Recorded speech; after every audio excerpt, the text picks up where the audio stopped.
proud supporter of ProView Sports and New Mexico Youth Athletics. IPS provides residential and commercial security services in the Albuquerque metro area. For more info, please call 505-897-2420 or visit internationalprotectiveservice.com.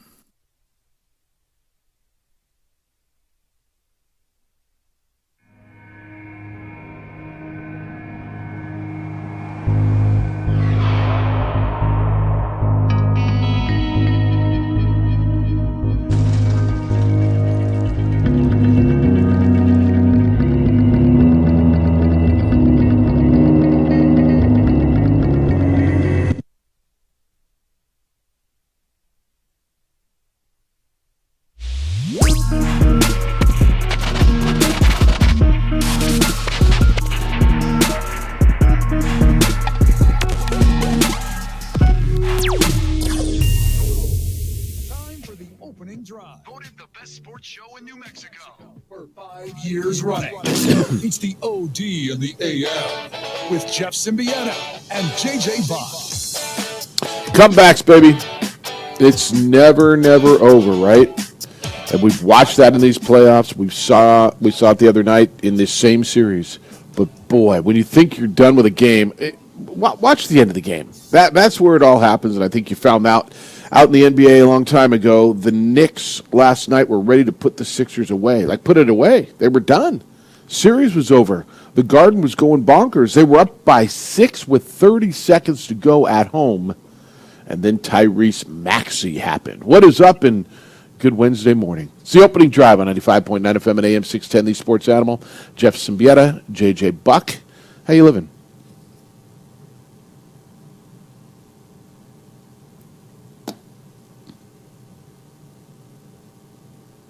Is your mic not on? All right. Well, I'll tell you, here's what I know. JJ looks good. Whether he feels good or not, he'll let you know in a second. But JJ looks good this morning. His hair's coiffed. He's in a dark hoodie today. And no, it's good. We'll jump in when you're ready. Usually it's the guy that's on the road that we can't hear. But this time it's the guy in the studio. So here's what we had. Tyrese Maxey scored 7 points in the last 28.9 seconds of regulation. He hit back-to-back three-pointers, the first of which he was fouled by Mitchell Robinson, so that made it a 4-point play. The Sixers erased a 6-point lead in the final 30 seconds. They went on into overtime behind 46 points by Tyrese Maxey. They win 112-106. They send the series back to Pennsylvania. It is 3-2 in favor of New York. And this is one of those where I picked that series. I mean, it's been so tight the whole way. It's two teams that are really, really evenly matched. It's two teams that are brutally tough. And it's two teams that have players that have stones and love to make plays. And that's what it was last night. And last night, I mean, as much as Joel Embiid, it was Embiid hits a big 3-point play in overtime, but the 3-pointer that Maxey hits from the logo was just onions in Madison Square Garden. And every night you're getting introduced to someone different, whether you didn't know about Tyrese Halliburton or you didn't know about Tyrese Maxey. And JJ, whatever it is, I think the peripheral viewer of the NBA, the person who kind of watches but now settles in during the playoffs, every night they're probably learning about a new stud in the NBA. That they are. And whoa, listen to you. Okay. It's the Philadelphia 76ers got something they haven't gotten in a while, and that is another player stepping up. That is someone taking some pressure off Joel Embiid, who's obviously not 100%, who I'm questioning if he is going to be able to make an impact in this series as it goes on, because we're talking about a player that had 2 points and 4 turnovers in the fourth quarter and overtime combined, and that's why Tyrese Maxey had to step up. Tyrese Maxey is showing you why they moved off of James Harden. They believed in him, and Daryl Morey is James Harden guy. He was a James Harden apologist. He gave him so many opportunities, but they saw this player in Tyrese Maxey as an opportunity to take over. Just an unbelievable moment. I still think this is the Knicks series. I still think they're going to come back and win the next game.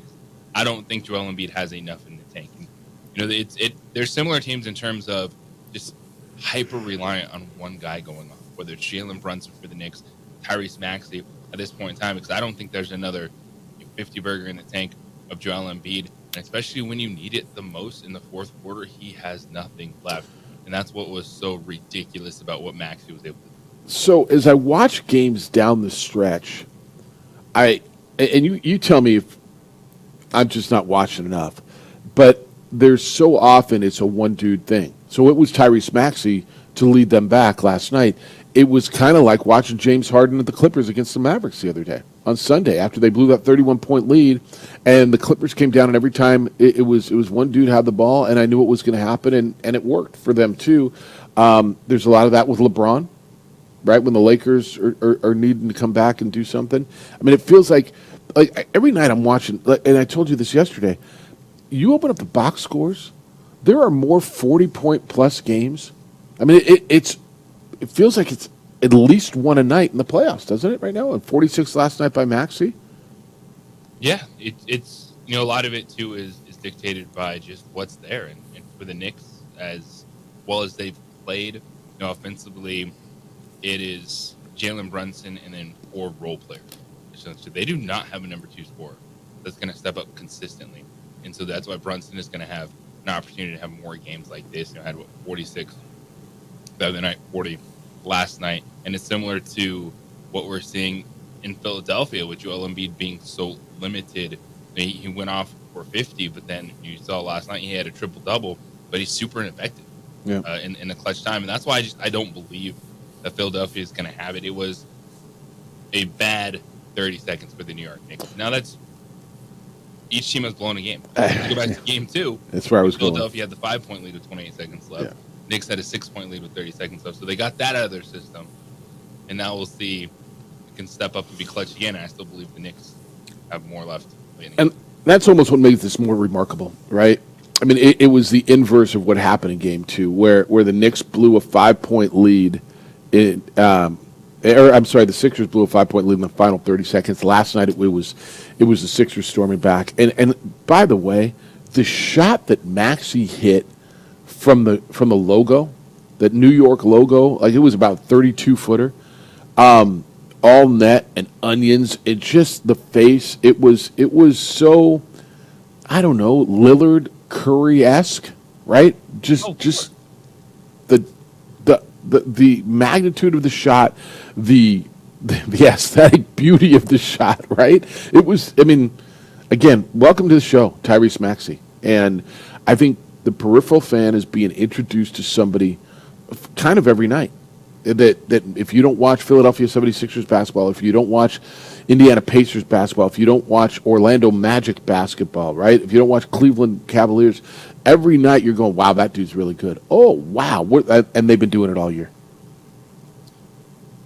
That they have. And you look at last night, and we're going to get to Milwaukee game too, but it was just pulling something out of nowhere, desperation. Your players finally stepping up. And it's funny that happens in sport. Like, you always have to get to a moment to finally see it.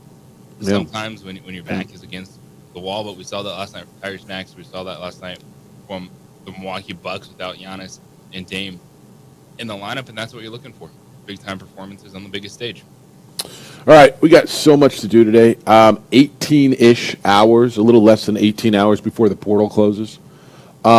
Dude, I'm just telling you, so the football portal closed yesterday, and football coaches were nervous. Like I was at three receptions with football coaches last night, and I'm in Scottsdale where the spring meetings are going on. And the Big 12 is here, the Mountain West is here, and the MAC is here, and then everybody's coming in.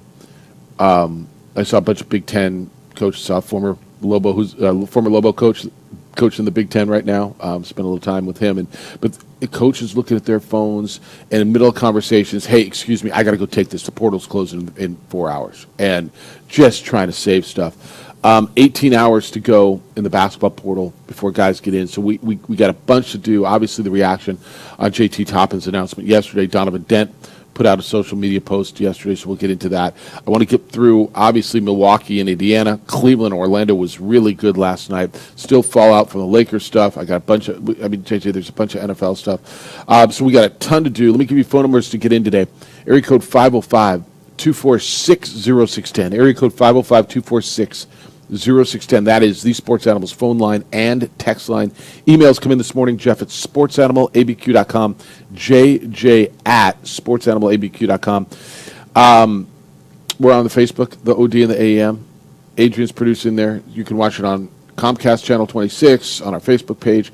And then Isaiah's in producing today. So, Isaiah, good morning, and welcome to the morning. How did it feel to get up this early? You good? Yes, it felt awesome. It's actually something that I've had to do before for other reasons. So I luckily was already able to get up, and this is the best way to start the morning. Well, we'd like to think so and appreciate you saying that. They let us do it for a couple of days now. So I'm glad you're there. Look forward to seeing you tomorrow. But thank you for coming in this morning and doing this. And I know we threw a little curveball at you today, so this is good. JJ, when we get back, let's get into the other two. Cleveland. I mean, that series is sneaky good if you're not watching. Cleveland wins, take a 3-2 lead yesterday. And how did Milwaukee hold on without Giannis and Dame? We'll get into that next. It's the opening drive. Jeff Symbieta, JJ Buck, glad you're with us on 95.9 FM at AM 610, the Sports Animal.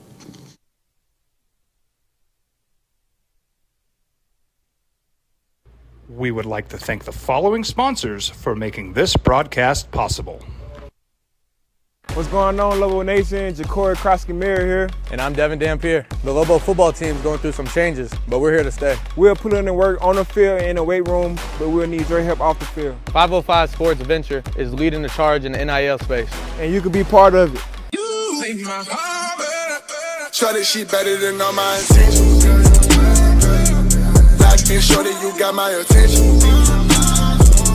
CEO, baby, I get you the business. Touchdown and pay you a visit. What's going on?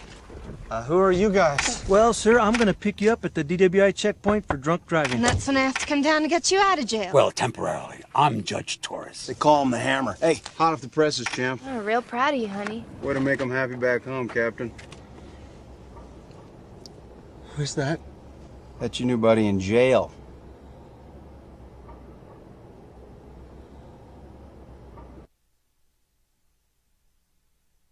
I'm going out, Grandma. When are you coming home? I'll be home late. Don't wait up, okay?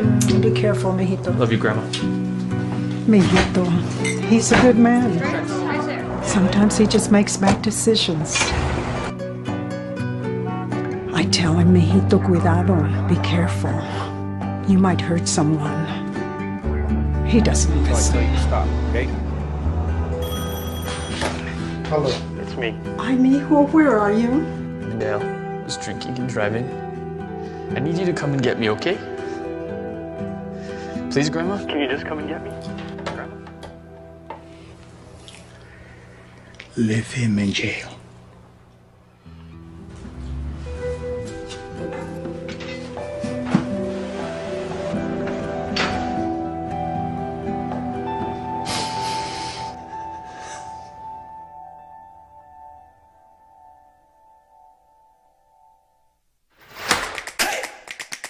Albuquerque's leader in sports is Pro View.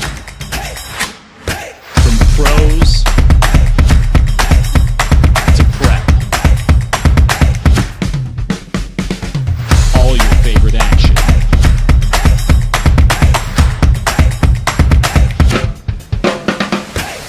All your favorite talk shows.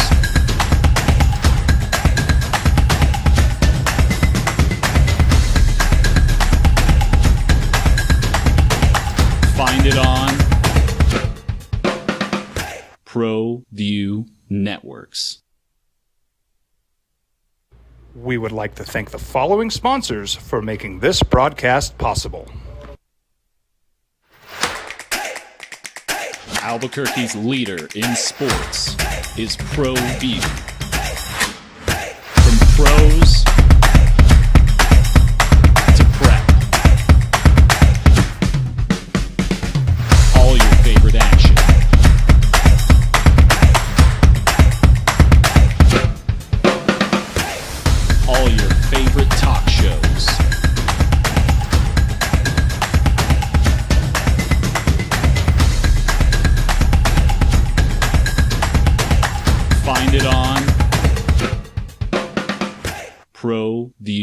networks.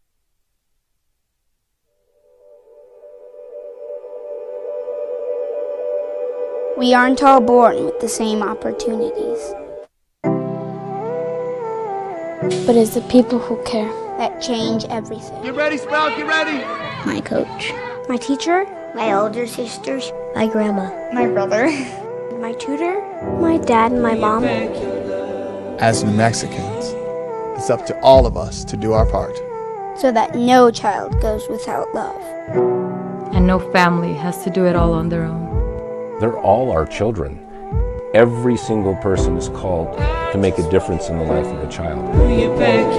It's up to all of us to do our part. To pull together. Pull together. Pull together. To make New Mexico the best place to be a kid.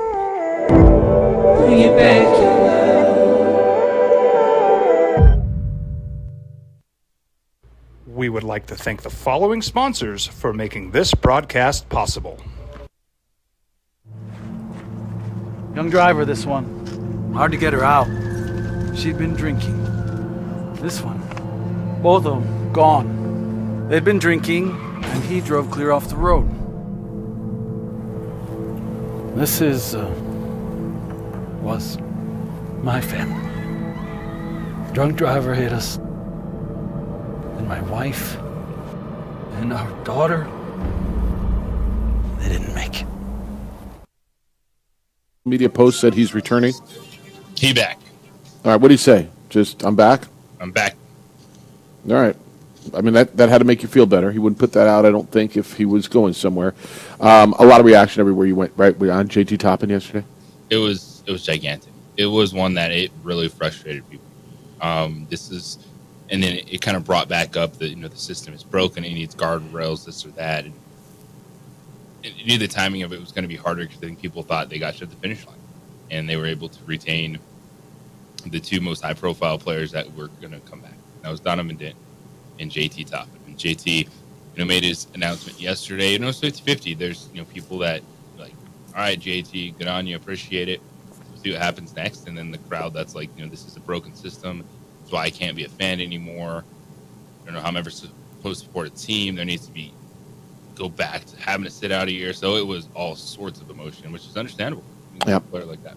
Yeah. All right. 505-246-0610. I believe Art is there, wants to talk about that. Good morning, Art. How you living? You're on the Sports Animal. I'm good, Jeff. Good morning to you and JJ. Good morning. Yeah, I was very much surprised in a sense that the kid was going to try test the waters.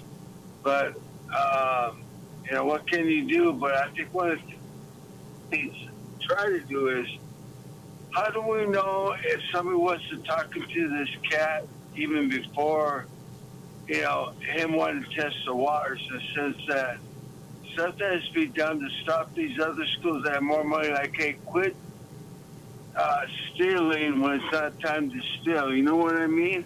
I do. I think it's kind of sad, and I hope this other big freshman kid that they signed, I hope he can kind of not be like him, but get some help in that area, and I'll listen.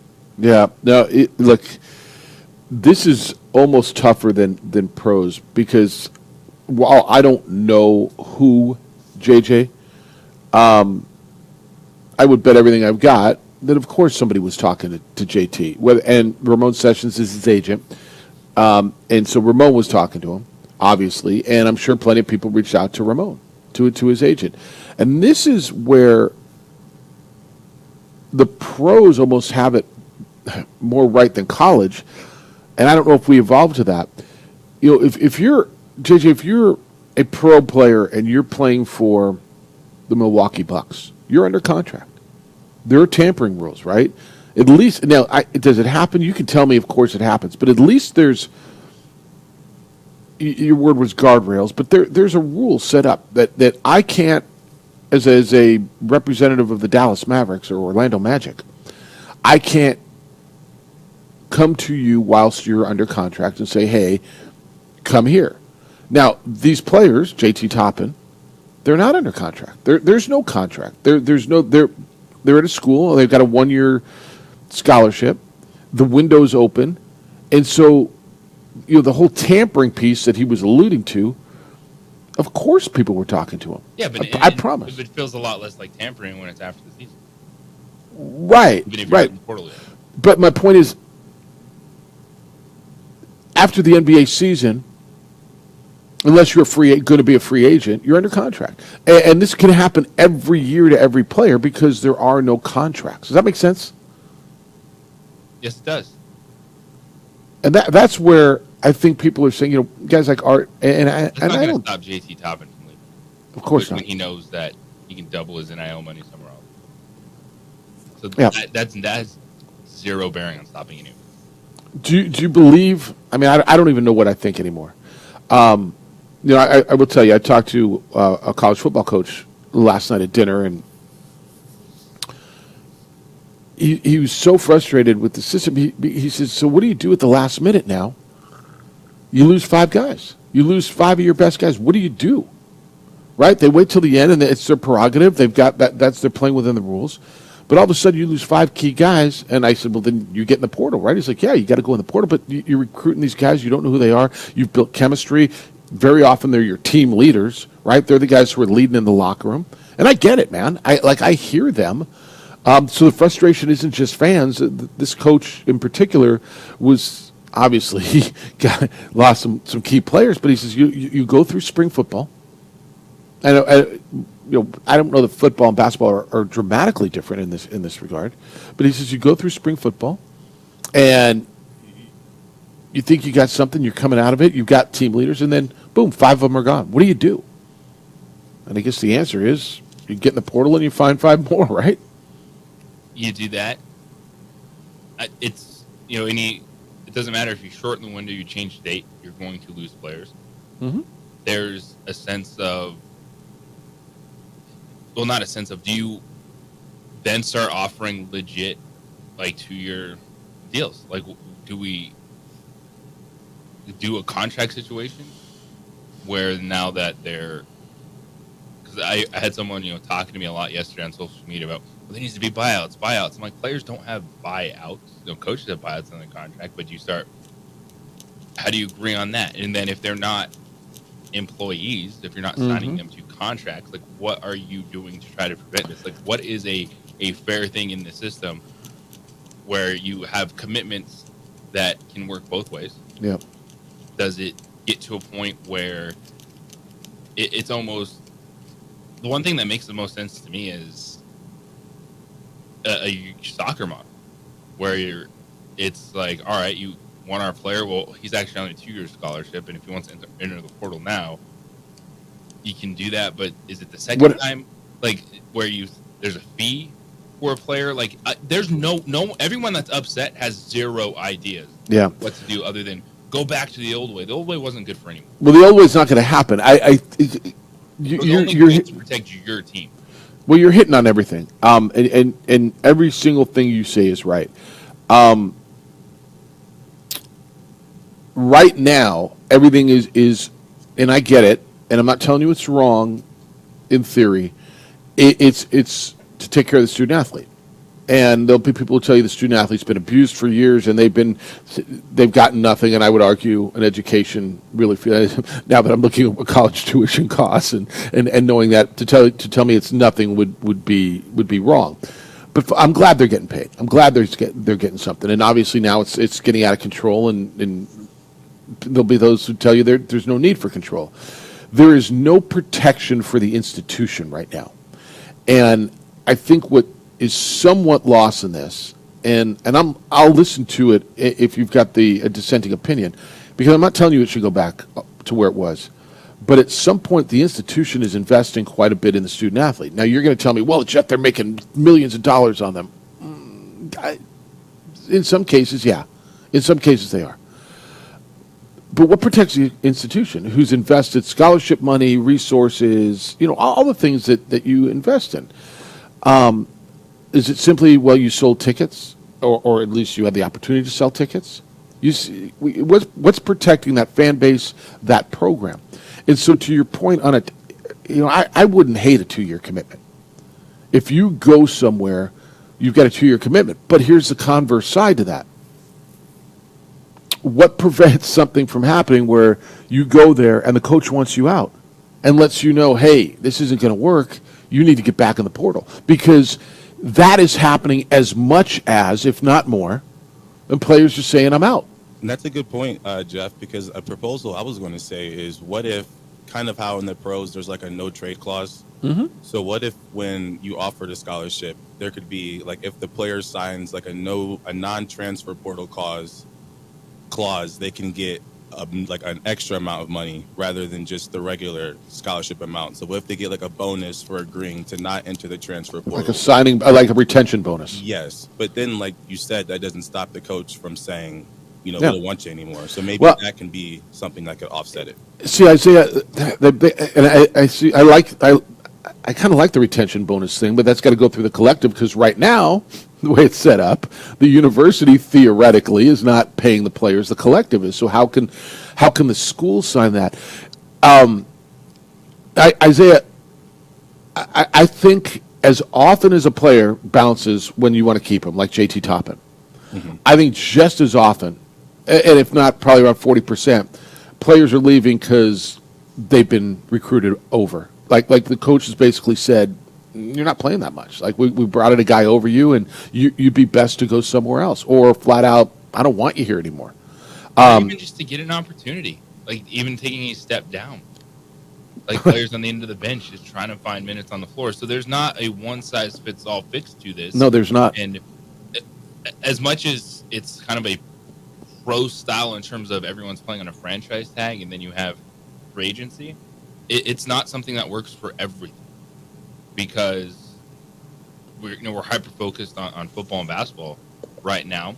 But that proposal, is that going to be the same proposal for women's soccer? Are you a tennis team? Well, what about the players who aren't the star players, the $600,000 players? What about the $25,000 player on your football team, or $30,000? Right, the guy who's your third string quarterback. That, maybe only 20% of your football team is making NIL money. Right, or whatever it is in your situation, because that's the way it is. And here's another piece to it, and I don't know the answer to this, and I got to lean on a lawyer here. If you start signing those kind of deals, like as Isaiah's proposing, are then they employees? And if they're employees, do they even have to go to school? And if they don't have to go to school, do you have to give them scholarships? So are you saving that money? But how can they not go to school and represent the university? I mean, do you see where I'm going? Yeah, I don't think there's a way where you can have protection and the schools not be involved directly with NIL money, with salary cap stuff. That's what you have to do. So you're thinking the first thing that's got to happen is the NIL's got to be brought internal, right? It's got to be brought into the institution, taken away from the collectives, and run through the institution. Yes, that's the only way to have a uniform policy. I think that's right. Saying anything in this case because of all the entanglements to it. Because to your point, that we're hearing big numbers for certain players. That's not every player, but then is every one of those players going to be hit with the same role of some guy under the bench that says, "Hey man, I just have an opportunity. Yeah, maybe it's a smaller school to you, but I just want to go play some basketball." That's right. Now they're hit with it. They can't go anywhere because you don't want to lose your star player to NIL money. 100% right. And is it to your point, is it one contract, or are we working now? Is somebody out in this world, people that want JT Toppin, Baylor can come to him and say, hey, come here, 2 years, $1.2 million, and Baylor's like, well, come here this year for $600,000. Well, do you take the guarantee, or and then what if he goes pro after next year? Does he have to give money back? Is he breaking his contract? It's layered upon layered upon layered. Isaiah, I can hear you thinking back there. Like, I can't even see you, but I can hear you're going like, where does it go? Because I don't hate Isaiah's idea of a retention bonus of NIL money, but I don't know that would have kept JT Toppin here. In fact, it wouldn't have. So you're going to give an extra. Your collective is only able to do so much. Right. So let's just say he'd had a $100,000 retention bonus. Okay, if that would have brought him up to, and I don't know what the numbers are, but let's say it brought him up to 354 was 350, 400,000, and he can go get 600 grand in Texas. Is it going to keep him here? Yeah, it's really hard because it seems like a lot of the answers, it all leads you to wanting to do this the professional style, but then that'll just alter the motivation to get to the professional level, just like it already kind of is. But I think a university having the power to say when JT enters a portal, if they had the power to like really sit down and negotiate with him, like, can we match an offer? Like, how much can we offer you for you to, to want to stay? I think that universities should have that power to do that. Well, there's got to be some protection for the institution, I believe, at some point. And right now, and what does that mean? I don't know. The ability to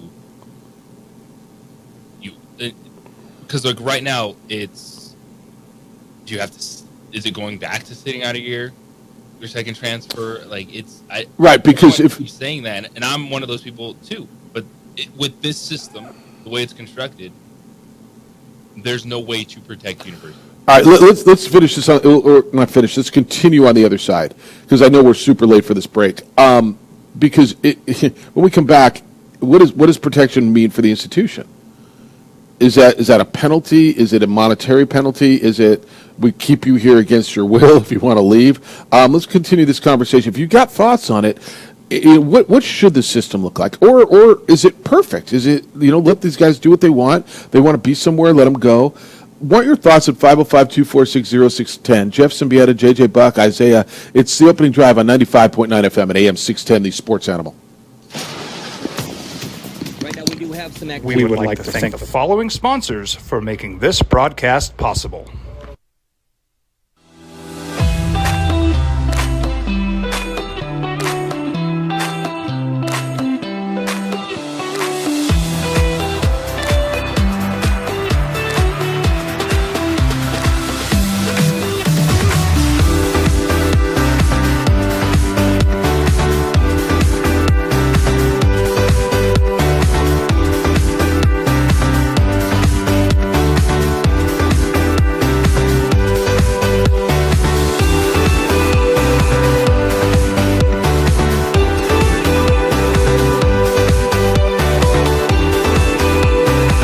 Teenagers love a party, especially during prom and graduation season. Often, alcohol is involved. Some parents think that hosting a party with alcohol in their home will keep the kids safe, but it's wrong and it's illegal. As a parent, to allow your teenagers' underage friends to consume alcohol on your property is a felony. Parents who host lose the most. Don't be a party to teenage drinking. This is a program of the Drug Free Action Alliance. For more information, go to burnco.gov/do-not-host.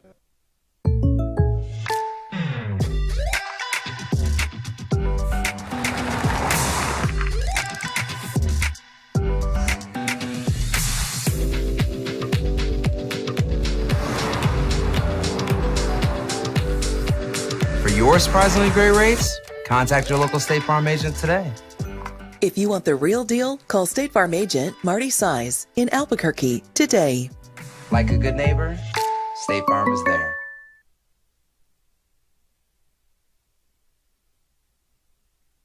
Don't sacrifice quality and flavor when you're in a hurry. Golden Pride offers ribs, fried chicken, red and green chili breakfast burritos, and Frontier sweet rolls. 4 great locations, or visit us online at goldenprideabq.com. Golden Pride Barbecue Chicken and Ribs are proud supporters of ProView Sports.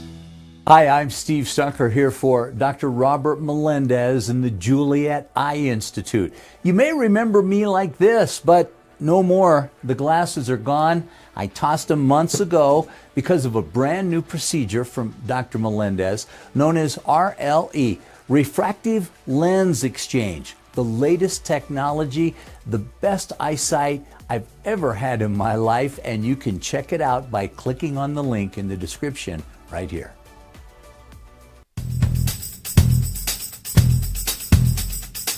International Protective Services is a proud supporter of ProView Sports and New Mexico Youth Athletics. IPS provides residential and commercial security services in the Albuquerque metro area. For more info, please call 505-897-2300 2420 or visit internationalprotectiveservice.com. What's going on, Lobo Nation? Ja'Cory Krosky-Mir here. And I'm Devin Dampier. The Lobo football team's going through some changes, but we're here to stay. We'll put in the work on the field and in the weight room, but we'll need your help off the field. 505 Sports Venture is leading the charge in the NIL space. And you can be part of it. You make my heart better. Shorty, she better than all my intentions. Locked in, shorty, you got my attention. CEO, baby, I get you the business. Touchdown and pay you a visit.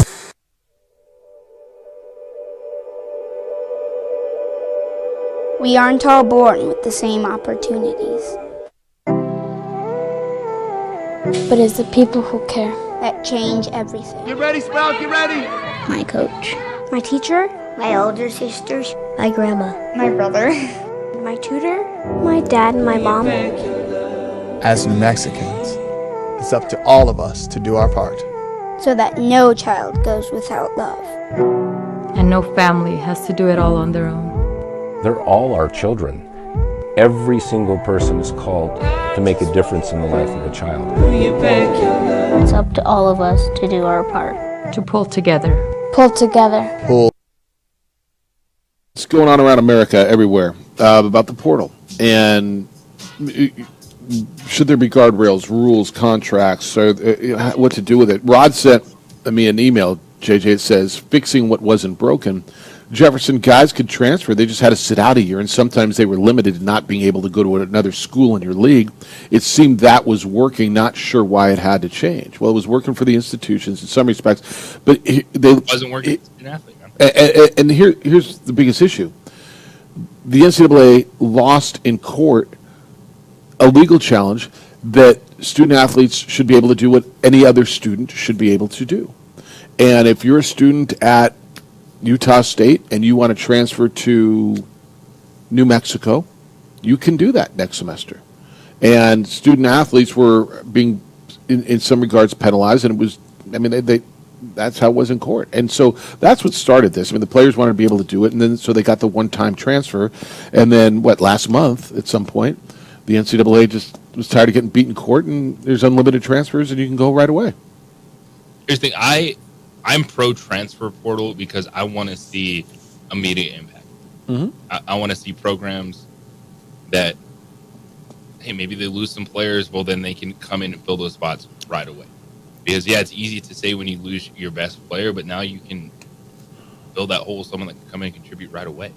And, I was saying this yesterday, too, is when you do something forever and there's a complete 180, it's going to be hard to wrap your mind around it. And that's what's happening right now.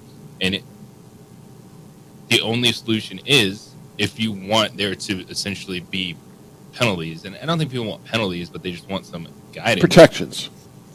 It's going to have to be the universities taking this over, allowing the extra stuff that's there, but to become fully extra in terms of them handling name, image, and likeness, them handling things, because then you could have conference salary caps around the same page, maybe even sign 1, 2, 3 year scholarship deals where you could put in a release clause, and then if an institution, your player is ready to get in the transfer portal, and an institution is like, hey, you can come here, maybe there's an exchange of money between institutions. There's nothing that's going to prevent these student athletes right now from transferring. I don't think we should put a cap on this, because more times than not, this JT Toppin one stings a lot. But the portal is why you are going to be able to be successful and move on. Mostly, yeah. So basically, if Kentucky wants your point guard, they buy you out for $150,000 or $200,000, whatever it is. Yeah, and I really think the transfer portal, another reason, by all means, we should not get rid of it, because it also holds people in power to a certain level of responsibility. Because beforehand, when coaches knew that they had to agree for a player to leave, a lot of times players would get mistreated, or they would be put on the bench and not really given that respect. But now that a player has the power to leave, it really helps out. Like even me, for example, when I was at New Mexico Highlands a couple of years ago, I remember there was another guy who had my exact same name, spelled the exact same and everything, but he was a wide receiver, and he entered the transfer portal. And because he entered it, when coaches would search his name, they would find my Twitter, and then they started reaching out to me. And these were schools I never thought I would even have a chance to go to. And I wouldn't have known had they not thought I was in the portal, because these guys were having convos with me. And then they're like, so you're in the transfer portal, right? And I'm like, I don't think so. So Not yet. My coaches, I'm freaking out. And he's like, no, you're not in the portal. So I tell these guys, like, no, I'm not in the portal. And immediately, to their credit, they immediately cut off the conversation. And they're like, we can't talk because you're not in the portal. And I'm like, well, if I appreciate that. I'm like, if you can give me a scholarship, I'll enter right now. And they're like, Right. we can't give you that info. So I kind of had to just stay hostage and Interesting. Sit and wait. So I think the portal is still a good thing. Great. No, look, the portal's not going anywhere. It's I think we're looking at, should there be guardrails around it? Is Harrison still on the phone? All right, Harrison, let's go. You want to talk about this? Good morning, Harrison. Hey, yes, got a few thoughts on that.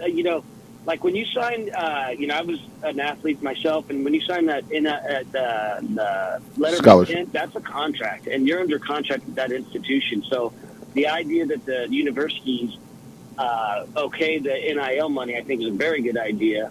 So that, because if you're under contract to play for us and you're going to get some money from that, that's fine, but we just got to know about it and kind of okay it, if you will. And I don't think anybody would deny that.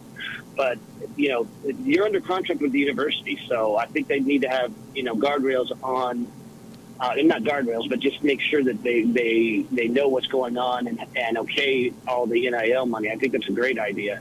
But it's a one-year contract, right? And so each year, it's a one-year contract. So each year, the player and or the university can get out of it. Yeah, they can get out of it, and so can the athlete. And the transfer portal wouldn't change because you still have the transfer portal, which I agree with 100%. But the other, a couple other things I kind of wanted to mention, JT Toppin even, is, we lost, 3 at Nash and House and JT Toppin, but that's freed up a lot of NIL money. And I think Pitino is a very sharp guy, and he probably has contingency factors in for every single kid on his team and how to replace them, because you got to stay on top. I mean, I'm sure he's on top of it, and he's already got, 5 big men he's looking at to replace JT Toppin. And with Dent coming back and with all these guards, it's still, I think this is a great landing place for a great big man right now. So I know we lost him. I would love to have kept JT Toppin, but at the same time, we still have a lot of opportunity for somebody else to come in and work with these great guards here at UNM. So, I mean, it sucks, but at the same time, it's an opportunity as well. Yeah, I think it's a great point. And Harrison, thanks for the call. Don't be a stranger. And that's one of the most rational people I've heard in the last 24 hours in regards to this. There's not an answer to this because people are looking for a way of how could we stop JT Toppin? There's nothing that you could put in place that would have stopped JT Toppin from you. If you still say, hey, you can transfer once, you have your free transfer, then you would have done that. And I think that's what is frustrating people of, is there anything that could have been done where he would? You were outgunned here, man. You were outgunned, and the ammo is money. I mean, which is really if you want, you're not slowing this down, but if you want an opportunity, then I think that you have to realize that the only way to blend scholarships and name, image, and likeness is to actually blend them together and have universities essentially. It's not a collective anymore. It's just, hey, this is part of what we do, our funding. We have to allocate to this, and that's going to be a lot harder to do. But without that, I don't know how you can slow this down or have any way of saying that there's a way to put guardrails. Yep. All right, keep them coming. We'll take this conversation to the top of the hour tonight to 8 o'clock. 505-246-0610. If you've got ideas, thoughts, sentiments, look, the portal's not going away, and the old toothpaste is out of the tube kind of a thing. You're not going backwards on this. Now, is there a way to reel it in? Should there? I think almost everybody believes there should be some sort of guardrails, but not everybody agrees that they should be the same. It's the opening drive on 95.9 FM and AM 610, the Sports Animal. This report is sponsored by Allstate.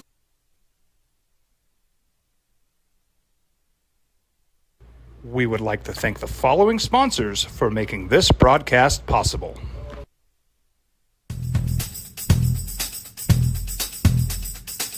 International Protective Services is a proud supporter of ProView Sports and New Mexico Youth Athletics. IPS provides residential and commercial security services in the Albuquerque metro area. For more info, please call 505-897-2420 or visit internationalprotectiveservice.com. Teenagers love a party, especially during prom and graduation season. Often, alcohol is involved. Some parents think that hosting a party with alcohol in their home will keep the kids safe, but it's wrong and it's illegal. As a parent, to allow your teenagers' underage friends to consume alcohol on your property is a felony. Parents who host lose the most. Don't be a party to teenage drinking. This is a program of the Drug Free Action Alliance. For more information, go to burnco.gov/do-not-host. If you're drunk, blasted, intoxicated, rip, plastered, destroyed, brah. If you're like this, you shouldn't be driving.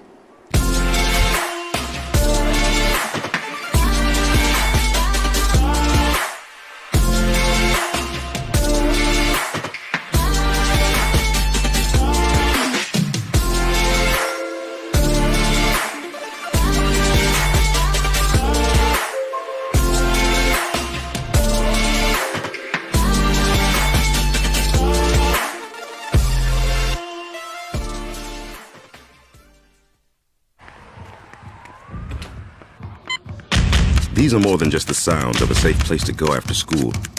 These are the sounds of interest being ignited and of mentors making an impact. At Boys and Girls Clubs, we don't do just one thing. We do whatever it takes to meet the needs of every kid who comes through those doors. Because whatever it takes is what it takes to build great futures. Great futures start here.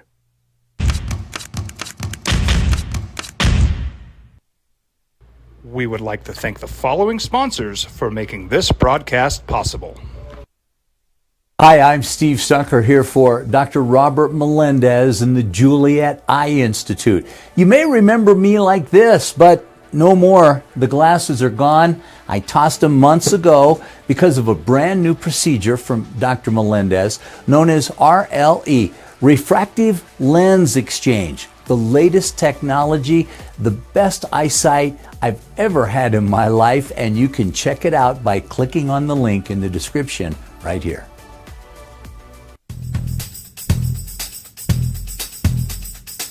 International Protective Services is a proud supporter of ProView Sports and New Mexico Youth Athletics.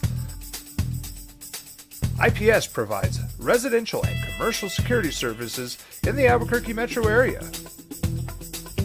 For more info, please call 505-897-2420 or visit internationalprotectiveservice.com. If you're drunk, blasted, intoxicated, rip, plastered, destroyed, brah. If you're like this, you shouldn't be driving. Albuquerque's leader in sports is ProView. From pros to prep, all your favorite action.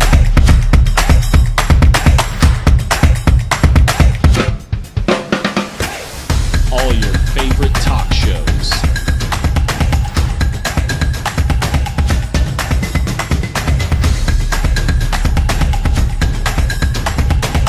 Find it on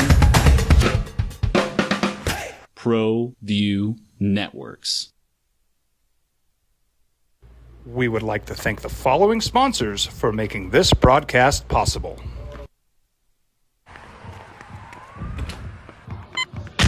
These are more than just the sounds of a safe place to go after school. These are the sounds of interest being ignited and of mentors making an impact. At Boys and Girls Clubs, we don't do just one thing. We do whatever it takes to meet the needs of every kid who comes through those doors. Because whatever it takes is what it takes to build great futures. Great futures start here.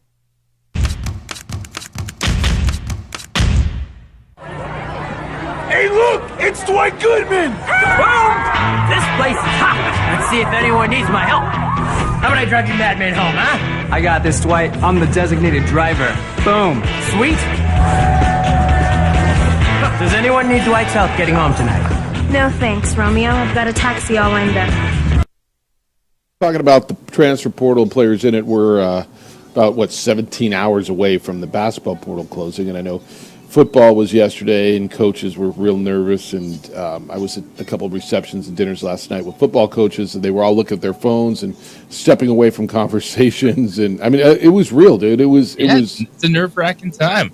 Well, I'll tell you some stories and who and what, but certainly a lot of it was in confidence. But watching this stuff happen, it's real, and they're just trying to figure it out. So should there be guardrails, and if there are, what should they be? And we're not going backwards. The portal's here, transferring's real, and so should there be any protection for the institution? 505-246-0610. Aaron, I know you want to talk about this.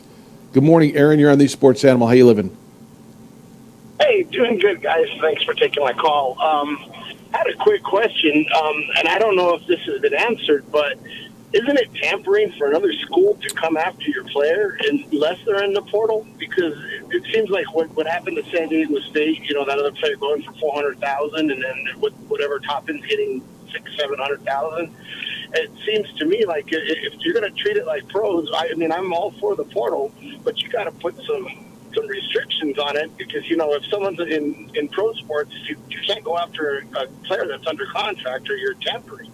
And I don't know if there's if there's rules for that. And I talked about this a little while ago. I don't know that there is either, Aaron. And that's certainly I think that schools reached out to the agent. They all have agents. So is the player under contract? Is he though? He's not. Once the season's over, he's got a 1-year scholarship. The portal window opens. Theoretically, the schools aren't supposed to be offering money anyway. And I think it's a gray area, Aaron. I don't know that there are any rules around what you would consider tampering like there are in the NFL. In the NFL, if a guy's under contract, there are rules. Now, does it happen? Sure, it happens. But at least there's a rule in place, and every once in a while, a team gets penalized and loses a draft pick. It feels like, and JJ, help me if I'm wrong, that there are no rules, and that for a player like JT. And if a player immediately goes into the portal. But he didn't, right? He didn't go in the portal till yesterday. I think there actually are rules. Like kind of the story I was referring to earlier, I do believe that, I don't know if it's different for basketball, but I know for football at least. But Isaiah, okay, and Isaiah's producing, that's the voice you hear today. So you were talking about when the coaches thought you were in the portal, they reached out to you, and when they found out they weren't, they said, "Oh, we can't talk to you." Was it in an open period? Like if you weren't in the portal, so you're saying there are rules, and if you until you declare, they're theoretically not allowed to talk to you, right? Yeah. So like if you've signed a letter of intent, and I remember even when I signed to go to that school, they basically said that like from this point on, like after you sign that letter of intent and you're at the school, you have to be in the transfer portal. I don't know like if there's restrictions on the conversation. Like there's obviously no rule that to stop somebody from saying, "Hey, how's your day going?" Yeah. But when it came to like scholarship talks, like they immediately, it almost was like a huge red flag once I said I wasn't in the portal, and I was like trying to get it out of him. Like, are you saying you'd offer like a partial? Would you offer a full? Like, let me know and I can enter the portal. And he's like, I can't give that info unless you officially enter the transfer portal. Then I can have that convo. And he was so serious about it that he stopped replying. Like, so it seems that even if there is a rule, even if some coaches do break the rules, that rule alone does offer colleges some sort of protection, because it's. All right, let me ask you this. Hopefully no one's talking to our guys if he's not in the portal yet. If you had an agent, could a representative of another university approach your agent? Maybe. I personally was not a big enough player to have an agent. Right. But here's where it's a gray area. It's not the coaches doing the talking. Right. That's my say. A representative of surrogate, which is your collective talking to players, agents, and or parents, and or whoever. Dude is saying, "Hey, I'm representing player X." So there's no way to come out here and then start penalizing all these schools, because guess what? This is the whole, oh, I might be upset that you took my player, but guess what? I might have done the same thing, so please don't look in my bag. So theoretically, the collective can reach out to the player and say, "Hey, we got $600,000 for you," but they can't offer that unless the coach offers a scholarship, right? I mean, they've got to run concurrent. And they know who the coaches want to offer. They know who the coaches want. Obviously, they're working in concert. Yes, yeah. It's so convoluted and skirting. Which is why, if you want control, if you want to see, hey, can there be something where at least you know it's in the open, you have to fold this into the university. Because right now, collectives talking to agents, like, how are you going to start penalizing schools and going to take away scholarships and everything? It's messing up. And then just with technology, how can you really keep people from communicating? Like, there's always going to be a way to get around the rules, just like there's always been a way for them to get around the rules. Yep. But at least with technology now, there's a trail that you can prove what was said. All right. If you want to continue this conversation, we're here for it. The portal closes now in 17 hours? 505-246-0610. I want to get into the NBA stuff. Bronco quarterback contracts. Forrest is going to be here from the Isotopes coming up at 9 o'clock. Looking forward to catching up with him. Opening drive, Jeff Sabieta, JJ Buck, and Isaiah this morning on 95.9 FM and AM 610, the Sports Animal.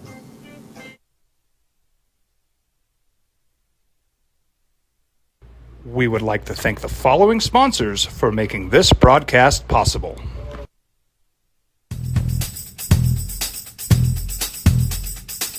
International Protective Services is a proud supporter of ProView Sports and New Mexico Youth Athletics. IPS provides residential and commercial security services in the Albuquerque metro area. For more info, please call 505-897-2420 or visit internationalprotectiveservice.com. What's going on, Lobo Nation? Ja'Cory Krosky-Mir here. And I'm Devin Dampier. The Lobo football team is going through some changes, but we're here to stay. We'll put in the work on the field and in the weight room, but we'll need your help off the field. 505 Sports Venture is leading the charge in the NIL space. And you can be part of it. Shorty, she better than all my intentions. Locked in, shorty, you got my attention. See you, baby, I get you the business. Touchdown and pay you a visit. ProView Networks would like to thank the following sponsors for making this broadcast possible. Hans Whitler Automotive, German car maintenance and repair in Albuquerque, New Mexico. Call 505-294-7684 or visit hanswhitlerauto.com. Hi, I'm Steve Stucker here for Dr. Robert Melendez and the Juliet Eye Institute. You may remember me like this, but no more. The glasses are gone. I tossed them months ago because of a brand new procedure from Dr. Melendez known as RLE, Refractive Lens Exchange. The latest technology, the best eyesight I've ever had in my life, and you can check it out by clicking on the link in the description right here.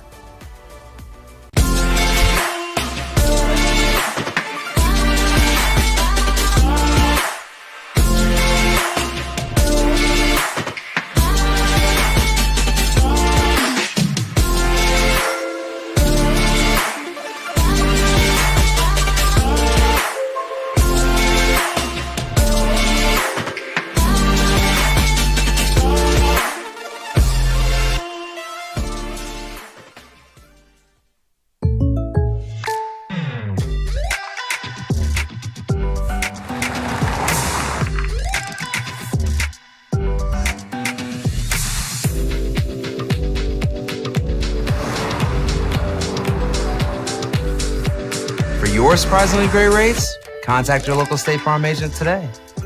If you want the real deal, call State Farm agent Marty Size in Albuquerque today. Like a good neighbor, State Farm is there.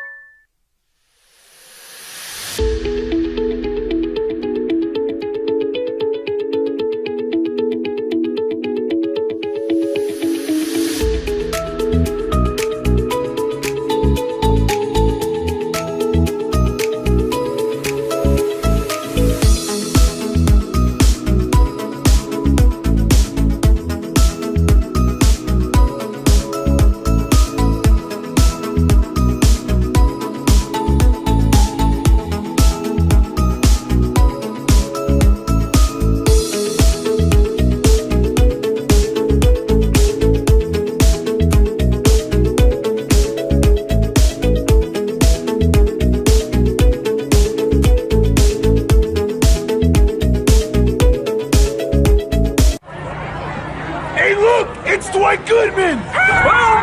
This place is hot. Let's see if anyone needs my help. How about I drive you madman home, huh? I got this, Dwight. I'm the designated driver. Boom. Sweet. Does anyone need Dwight's help getting home tonight? No thanks, Romeo. I've got a taxi all lined up. Drive safe, Dwight. Boom. Boom. And wins without Giannis, without Dame, 115-92. Who saw that coming? And Cleveland in a thriller last night, 104-103. Donovan Mitchell was really good. JJ, I got this email from Mike on the portal, and it says, "Do contracts change, Jeff Alou? College coaching contracts need to reflect the new reality. Teams are constructed year to year, so should coaching staffs. Coaches aren't in your living room, a pimply-faced 17-year-olds promising their parents that the current staff is still going to be around 4 to 5 seasons from now. You don't need these gazillion-year deals." It's interesting, right? What he's saying is we have year-to-year contracts, and coaches will tell you there's no way I can recruit if I'm on the last year of a deal. I do think that sentiment is changing, but with at least if you have coaches on extended contracts, that's how you get protection for university, because that's when you can get a buyout. Right. If somebody steals your coach, at least there you're getting some money coming back. Right. If Richard Pitino would have gone to Louisville would have, or somebody would have had to pay a buyout. So there's a little protection there. I think we're going to see some changes. I don't know that I think they're going to be drastic.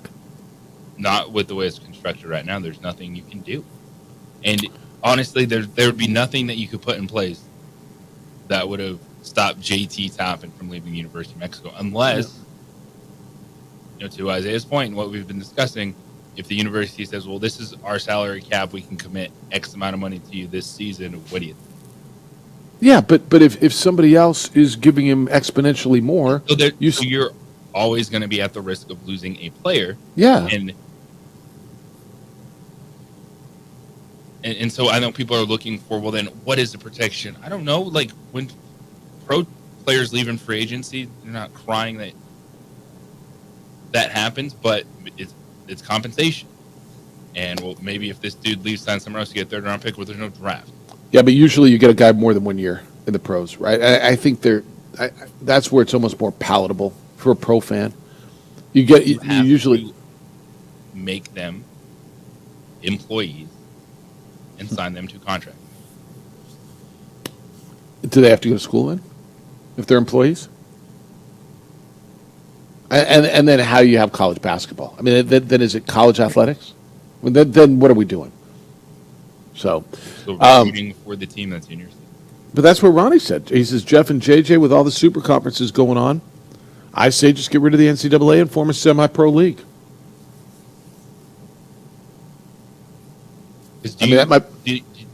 Honestly, when you're a fan that's showing up, yeah, and as frustrated as you might be with players getting money, this or that, do you care if Jalen House is going to his psych class on Thursday afternoon? Well, you have no idea what class he's got and when. You don't. But what does it matter? You don't know what his major is. If they go to class or not. Well, to the basic fan, it doesn't matter at all. All right, let me ask you that: is that in the long-term best interest of the student athlete? I mean, since we're talking about what's in the best interest of the student athlete, right? Now they're getting compensated, and you want to have a conversation about what's best. And we talk about this top tier. Okay, these guys are going pro, so now they're getting money. We're talking about 2-3% of them. What about the rest of these student athletes? Or now that would just be athletes that are representing a university, but they're employees who aren't going pro. So yeah, they're going to get some NIL money. It's probably not life-changing money. It'll change their life at the time. But then they're done with their eligibility, and theoretically now they don't have a degree. And what are we doing now? Is that in the best interest of those other 96-97% of the student athletes? Maybe you give them the opportunity and say, so they can get a degree. We might give you a scholarship. Is that part of their compensation package? Make them employees, scholarship's gone. And maybe that's what I'm saying. Your contract. You just want to come play basketball for 1 or 2 years, make $200,000. Great. maybe we can offer you $100,000 and a scholarship to go. So it's an option. Some of them are going to be going to school, some of them are not. So you got a coach who's got some guys who go to class, some don't. We're on a road trip, some have study hall, some have finals, some don't. How does that work? How does any of this work right now? Well, I mean, it's working to people's chagrin, but it's operating. How is that even operable? Then you have to fold it together. Fold what together? Schools have to be a part of this process. Well, yeah. Like that's the way forward. I mean, Isaiah, look, you were part of a team. You were a college athlete. You didn't go pro in athletics. Would it have been beneficial to you? It would have been nice to get money, right? And so you go to school, you get NIL money, and you have the option to go to school. So if you opted to not go to school, you're done with your eligibility. Yeah, you had some money. Most of it's gone. And now you don't have a degree. And now what are you doing? Is that beneficial to the student athlete? No, I wouldn't say that's a good idea. You should definitely always try to finish with the degree. And the only exception is if another opportunity comes along, especially maybe one that branches from the sport. If another opportunity comes along where you could actually start like a career, then you should maybe consider branching off and finishing the degree later or trying to do both. But me personally, just for maybe some of the players that have like bad injuries that maybe prevent them from making it to the pros, it would be nice to have made some money in the earlier years, but only if you were actually generating like sales. I don't think that maybe somebody who wasn't playing should get money, because if we're going the business route, obviously the money is coming from the money that the team's generating. And I think that, you should be paid more depending on, your importance to the team. Okay. I just, JJ, this is where the employee thing,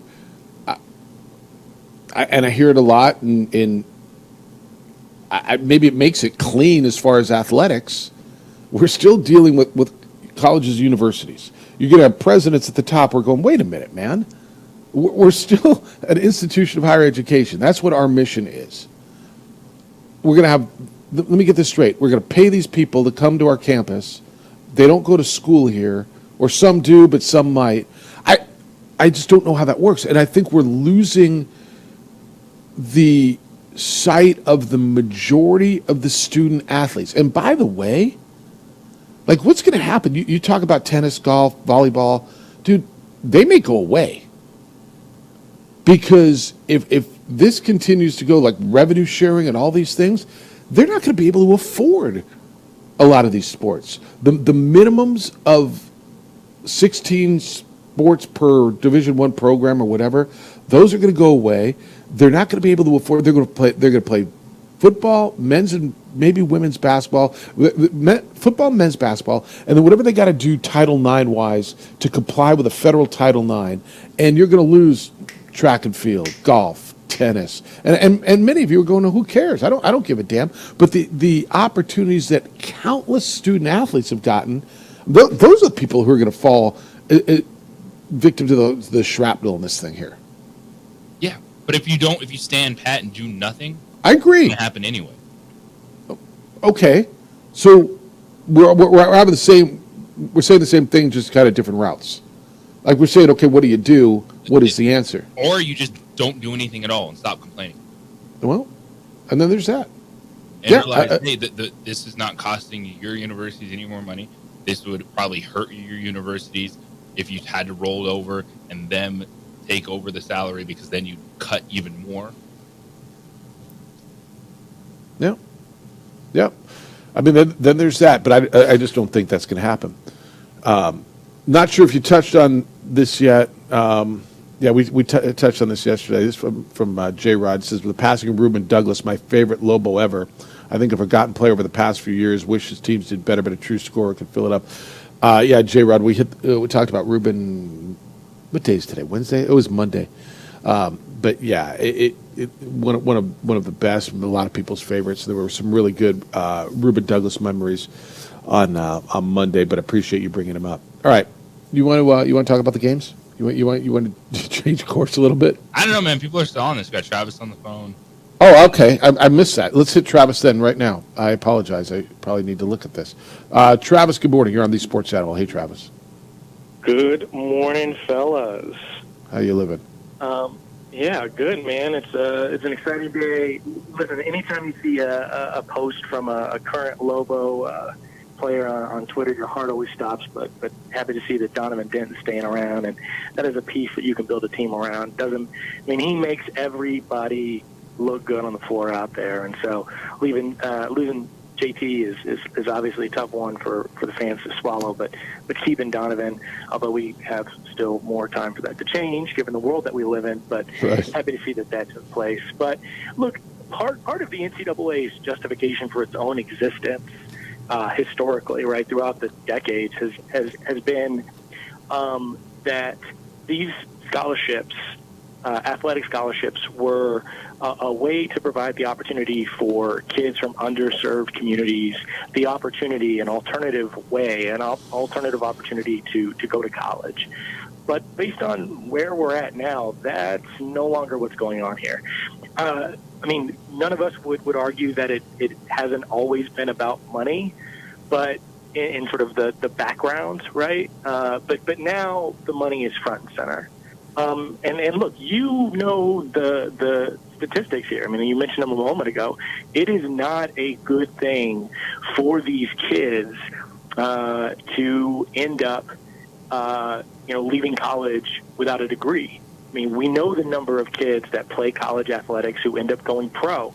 It's insignificant, and so instead they've spent these years in college and they don't have anything to show for it, and that is not a good thing. And the other part of this is, you know this as well, these kids in the portal right now, probably a third of them are not going to find a landing spot, right? A third, they've all left their universities, they've all left their programs, and a third of these kids are not going to find another program. Well, Travis, the stats bear that out. 30%, and this is a year ago, so I haven't seen this year's numbers, but college football, 30% of the student athletes transferred down, meaning going from Power 5 to Group of 5 or Group of 5 to FCS or whatever, and 30% did not find a new home.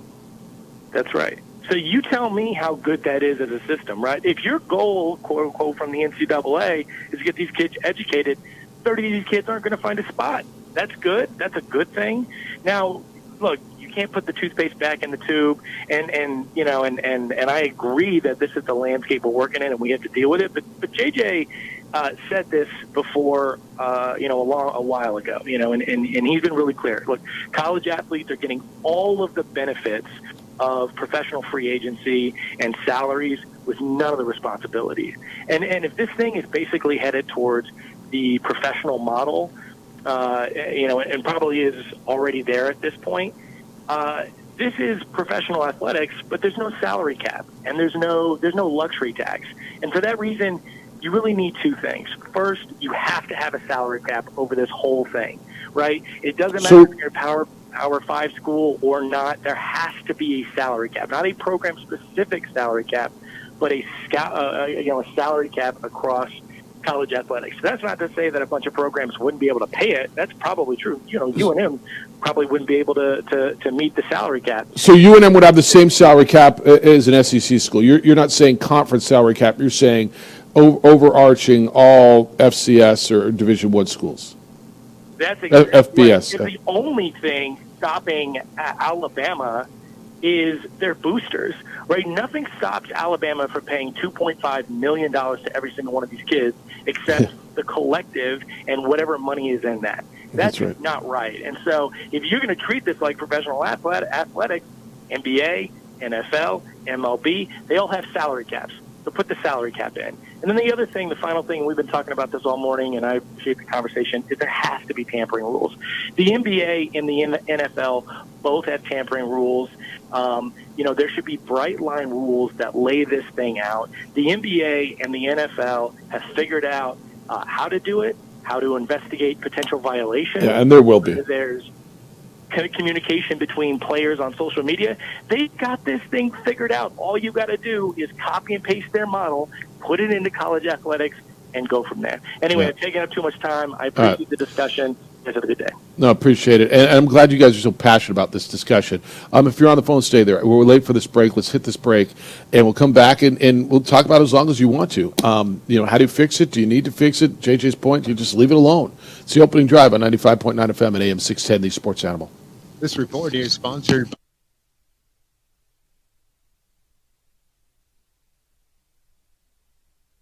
We would like to thank the following sponsors for making this broadcast possible. Don't sacrifice quality and flavor when you're in a hurry. Golden Pride offers ribs, fried chicken, red and green chili breakfast burritos, and Frontier sweet rolls. 4 great locations, or visit us online at goldenprideabq.com.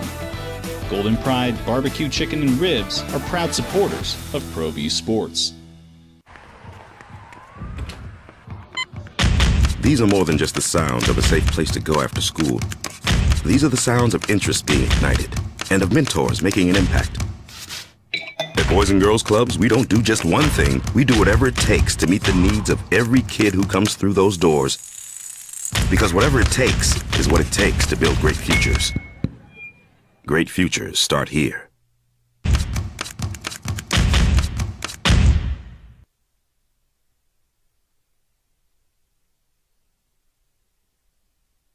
We would like to thank the following sponsors for making this broadcast possible. What's going on, Lobo Nation? Ja'Cory Krosky-Miller here. And I'm Devin Dampier. The Lobo football team is going through some changes, but we're here to stay. We'll put in the work on the field and in the weight room, but we'll need your help off the field. 505 Sports Venture is leading the charge in the NIL space. And you can be part of it. You make my heart better. Shorty, she better than all my intentions. Locked in, shorty, you got my attention. CEO, baby, I get you the business. Touchdown and pay you a visit. Teenagers love a party, especially during prom and graduation season. Often, alcohol is involved. Some parents think that hosting a party with alcohol in their home will keep the kids safe, but it's wrong and it's illegal. As a parent, to allow your teenagers' underage friends to consume alcohol on your property is a felony. Parents who host lose the most. Don't be a party to teenage drinking. This is a program of the Drug Free Action Alliance. For more information, go to burnco.gov/do-not-host. Hi, my name is Daniel Chavez, and this is my business partner, David Chavez. We are the owners of Indeed Safety.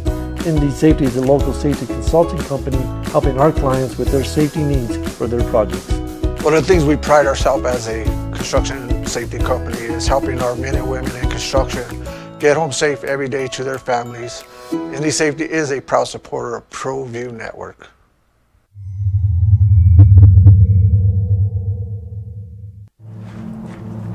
Young driver, this one.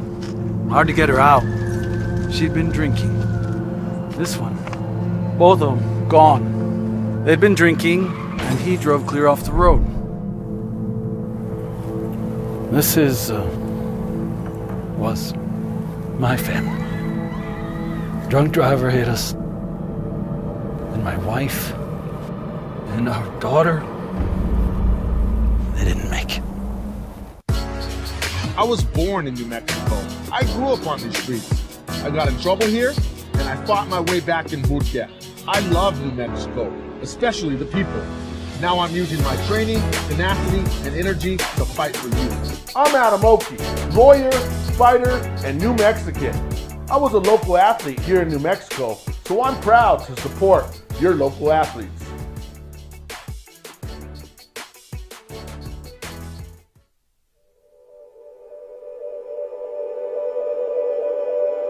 We aren't all born with the same opportunities. But it's the people who care that change everything. Get ready, Spell, get ready! My coach, my teacher, my older sisters, my grandma, my brother, my tutor, my dad, and my mom. As New Mexicans, it's up to all of us to do our part. So that no child goes without love. And no family has to do it all on their own. They're all our children. Every single person is called to make a difference in the life of a child. It's up to all of us to do our part. To pull together Pull together Pull together. to make New Mexico the best place to be a kid. Bring it back to love.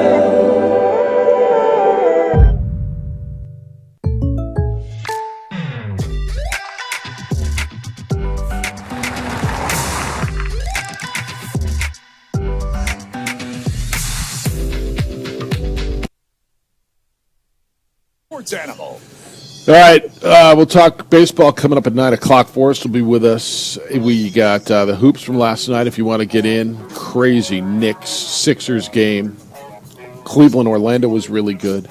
We're talking about the portal and rules in the Wild West. And, you know, I was telling you, I was with some football coaches last night, and they're just checking their phones. And, I mean, there more than once a coach said, hey, excuse me, I got to take this. The portal closes in 3 hours. I got to go deal with this.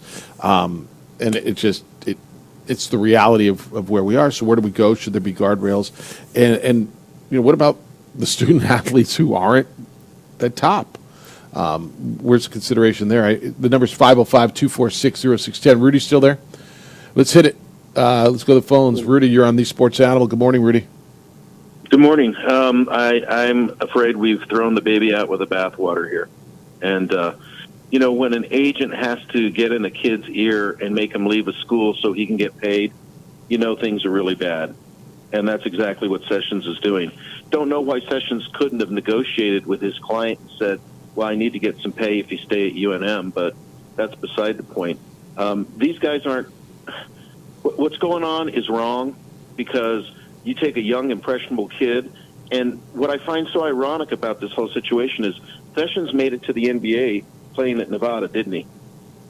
Yeah, and you're talking... Ramon Sessions is the agent who's representing, amongst others, J.T. Toppin. Correct. Yeah. And, you know, just from experience, I did agent work for 7 years in the NFL.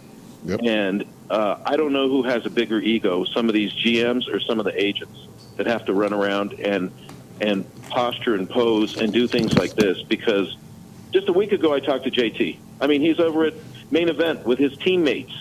And so what we've done now is we have taken money and made it the number one. And maybe it is.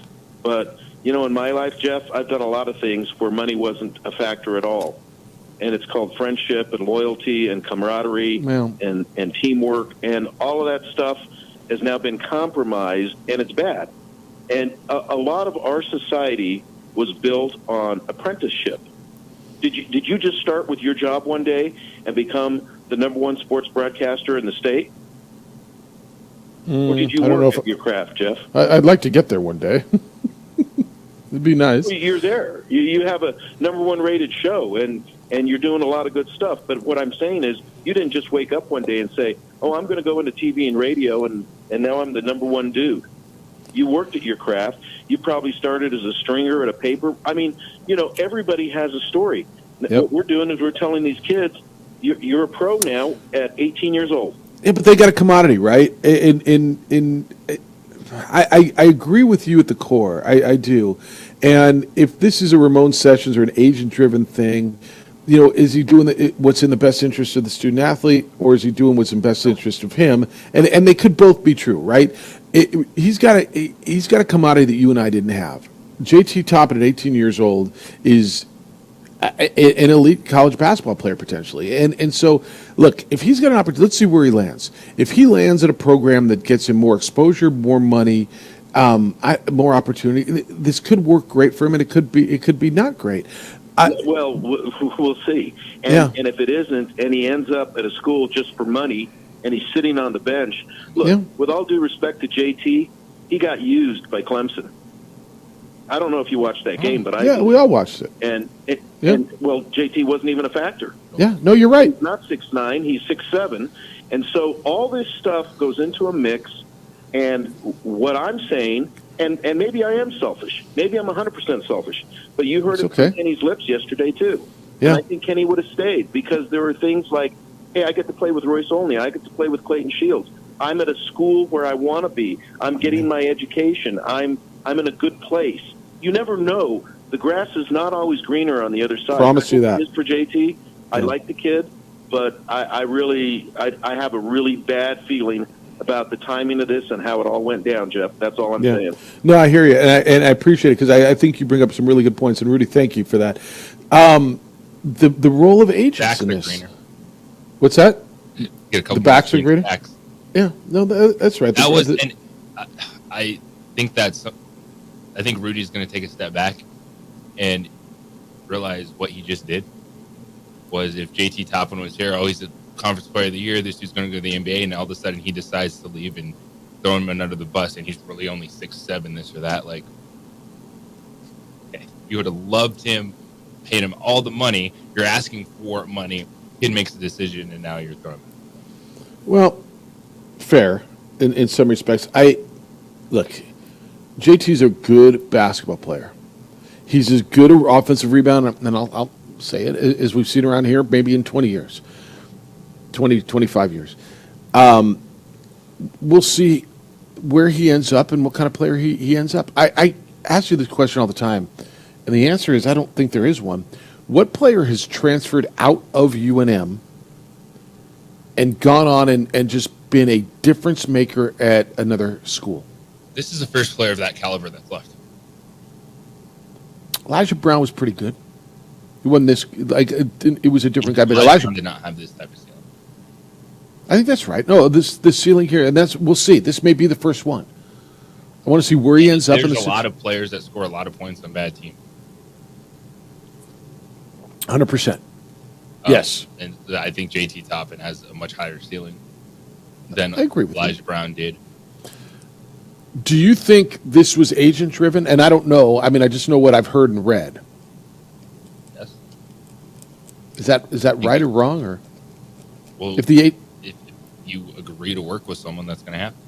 Well, and if the agent has the student athlete's best interest, so argue against me. And I'm not even sure I believe this right now.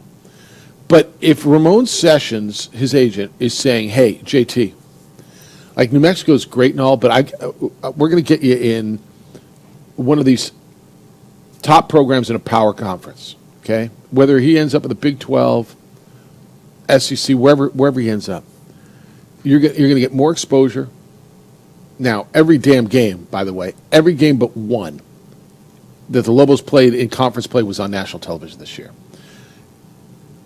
Does ESPN mean more than CBS Sportsnet or Fox Sports? You guys decide that. But if the agent's telling the player, "Hey, I'm going to get you. We're going to get you into it. Maybe it's closer to home or a bigger league.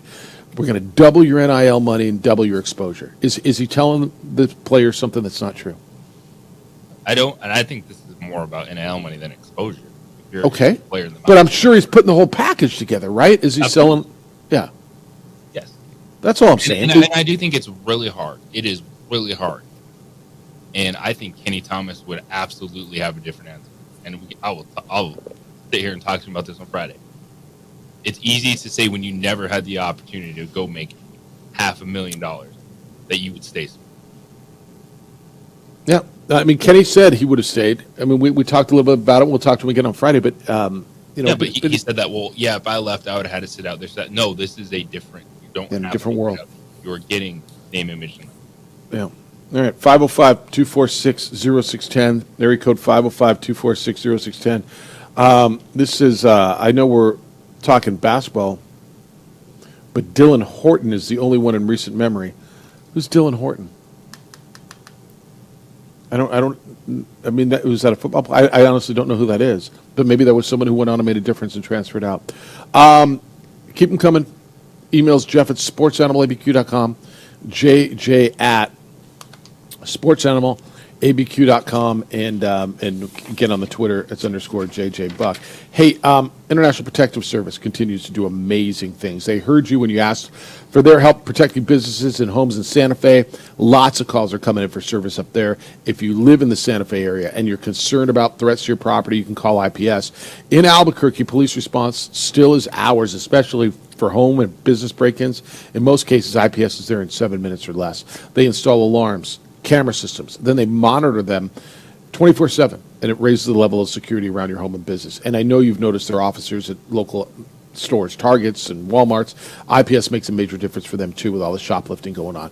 They can help you. They've helped me for years. I appreciate what IPS does for me and my family. My neighbors do. I know you will as well. Call IPS. Let them keep their eyes on your home, on your business around the clock. 505-897-2420 is the number. 505-897-2420. They're online at ipsglobal.com.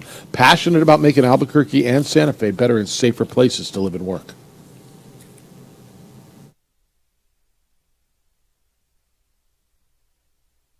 We would like to thank the following sponsors for making this broadcast possible.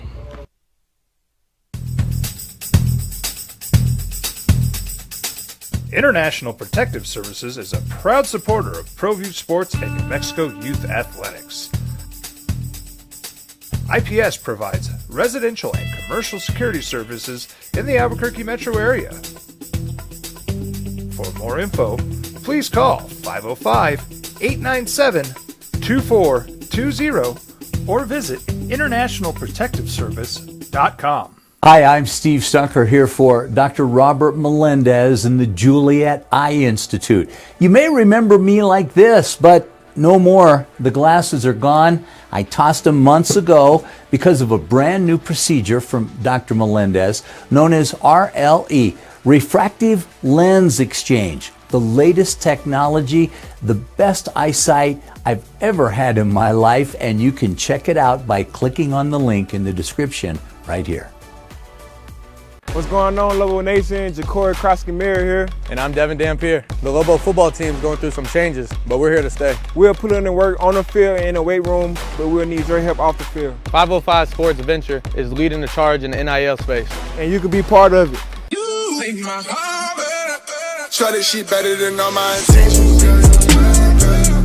Like me, shorty, you got my attention. See your baby, I get you the business. Touchdown and pay you a visit.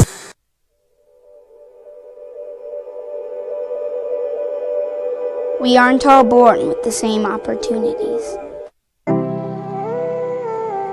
But it's the people who care that change everything. Get ready, Sprout, get ready. My coach, my teacher, my older sisters, my grandma, my brother, my tutor, my dad, and my mom. As New Mexicans, it's up to all of us to do our part. So that no child goes without love. And no family has to do it all on their own. They're all our children. Every single person is called to make a difference in the life of a child. It's up to all of us to do our part. To pull together. Pull together. Pull together. To make New Mexico the best place to be a kid.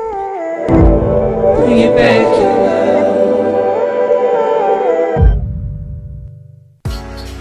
I was born in New Mexico. I grew up on these streets. I got in trouble here, and I fought my way back in Burquerque. I love New Mexico, especially the people. Now I'm using my training, tenacity, and energy to fight for you. I'm Adam Oki, lawyer, fighter, and New Mexican. I was a local athlete here in New Mexico, so I'm proud to support your local athletes.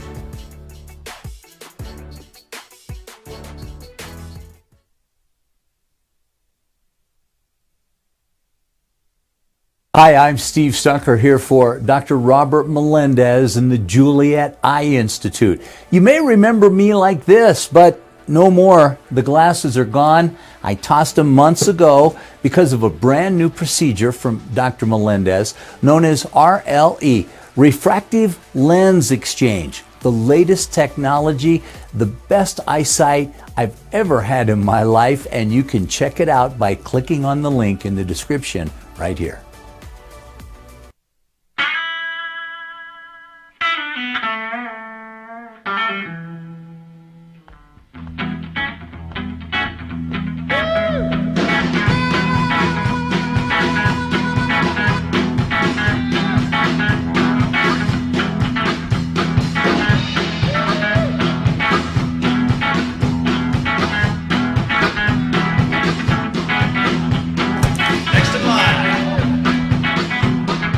Rudy's is a proud supporter of ProView Networks. Albuquerque's leader in sports is ProView. From pros to prep. All your favorite action.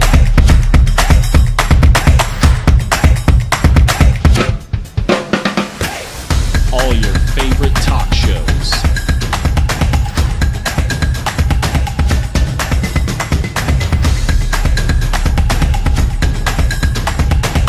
Find it on ProView Networks. Young driver, this one. Hard to get her out. She'd been drinking. This one. Both of them gone. They'd been drinking, and he drove clear off the road. This was my family. Drunk driver hit us. And my wife and our daughter, they didn't make it. Don't sacrifice quality and flavor when you're in a hurry. Golden Pride offers ribs, fried chicken, red and green chili breakfast burritos, and Frontier Sweet Rolls. 4 great locations, or visit us online at goldenprideabq.com. Golden Pride Barbecue Chicken and Ribs are proud supporters of ProView Sports. Well, I'm going to the frontier, walk up to the cashier, order up a root beer and a number 1. Cover it with green stuff, 1 scoop is not enough. Find a booth is real tough, back by the Duke. Meet my family, meet my friends in the quirkiest restaurant I have ever been. All of Albuquerque's favorite spot, it's the Frontier Restaurant. The Frontier Restaurant is a proud supporter of ProView Networks. Hi, my name is Daniel Chavez, and this is my business partner, David Chavez. We are the owners of Indeed Safety. Indeed Safety is a local safety consulting company helping our clients with their safety needs for their projects. One of the things we pride ourselves as a construction safety company is helping our men and women in construction get home safe every day to their families. Indeed Safety is a proud supporter. Providence, their men's basketball coach, Kim English, there were all kinds of rumors that one of his best players, Bryce Hopkins, would enter the portal. And so Kim English, the coach, got on Twitter and put out this tweet, or this X, to all the tampering head coaches and assistant coaches and flunkies: just call me and let me know if you want to recruit my players. Leave them and their families alone. Call me. I'll see if they want to play for your programs. You have my number. There you go. He's just like, it's going on. We all know it's going on. He's like, leave them alone. Call me. I'll let you know. They want to come play for you? 505-246-0610. Grady's been holding. Grady, good morning. You're on the Sports Animal. How you living? Economic analyst of the OD in the AM. What's happening? How you living? I'm doing all right. You know, listening to this, been listening to it for a while, and I have to call BS on about 98% of what I've heard. I don't believe for 1 second that there's a majority of people who are actually concerned about these student athletes. I don't believe for 1 second that people who say, well, you know, we got to look out for these guys because, you know, they're going to leave with nothing, et cetera, et cetera. I think those folks, the majority of them, are mad that their collective or their model can't compete, period. I don't think that if all of a sudden UNM or New Mexico State or local schools here were in a position where they could start, you know, poaching players and upsetting, you know, big time coaches by poaching their players, that they would do that. I think folks are upset that, one, you got these young folks that are able to, quite frankly, just make their own choices and come and go without any kind of obligation. I think folks are upset that these kids are making, you know, quite a bit of money. And I do believe there are some folks that, hey, you know what, I don't want these kids to be in a bad position, but I do not think that is the majority at all. I hear these comments about, well, loyalty and this and that, and I'm glad JJ even talked about what Kenny Thomas said, because I'm calling BS on that too. I don't think that loyalty would have been just totally ingrained. And what it cracks me up, we hear loyalty and all this and that from a fan base who is constantly crying about, well, I'll go if they win. Well, I'm not going to do that. Well, why are they spending money on any kind of renovations? They're not doing anything. You got comments from folks like Sid, the worst emailer in the show's program history, talking about, well, all these mercenaries and things like that. Bear me, miss me with that. What I think is going to happen is kids are going to realize that, yeah, you know what, the grass isn't always greener. The pendulum will start to swing back, and there will be some stability. And the thing to pay attention to when they talk about revenue sharing, these bigger conferences, to me, that signals that the collectives and things that they have set up right now, they're not sustainable. That's right. You can only go to your big giant donors for so much. And while some of those schools, those regions of the country, they may have nice facilities and great programs, they don't have huge population bases, and they don't have a pocket full of millionaires they can go into every single time. So that's something to pay attention to as far as the revenue sharing, because as of right now, I mean, you all talked about a story where, I can't remember which school, their collective, they were on the brink of not being able to, quote unquote, make their last payments. Yeah. Right, Yeah. right. Yeah. So, I guarantee that's not the only one in a major conference that's like that. So they're starting to panic a bit. So pay attention to that. And if there's no revenue sharing, well, then all of a sudden things will level out, because quite frankly, people will get tired of having to, make monthly payments over and over and over again. And kids will go to programs that, hell, I can make some money here, but you know what? I kind of like this place. So, well, tell me why, if revenue sharing happens, there's still not going to be the need for donors to get in, because revenue sharing means the players are going to get paid through revenue sharing. I think there's still going to be additional name, image, and likeness opportunities.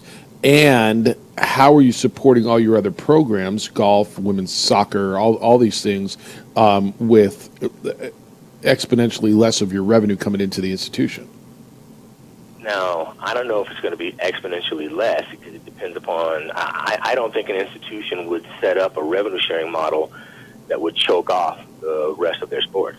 I don't know that it's sustainable to keep them all. I don't think that's going to happen. And you're right. I'm not saying that the NIL piece will go away. I'm saying that these conferences and schools that have these enormous NIL budgets that are able to just pick and choose, if they want to continue to be able to do that, they're going to have to factor in revenue sharing. Otherwise, they're not going to have enough money to be able to do that. And, and then I hear the woes about, oh, well, it's not fair, and the competition is not going to be.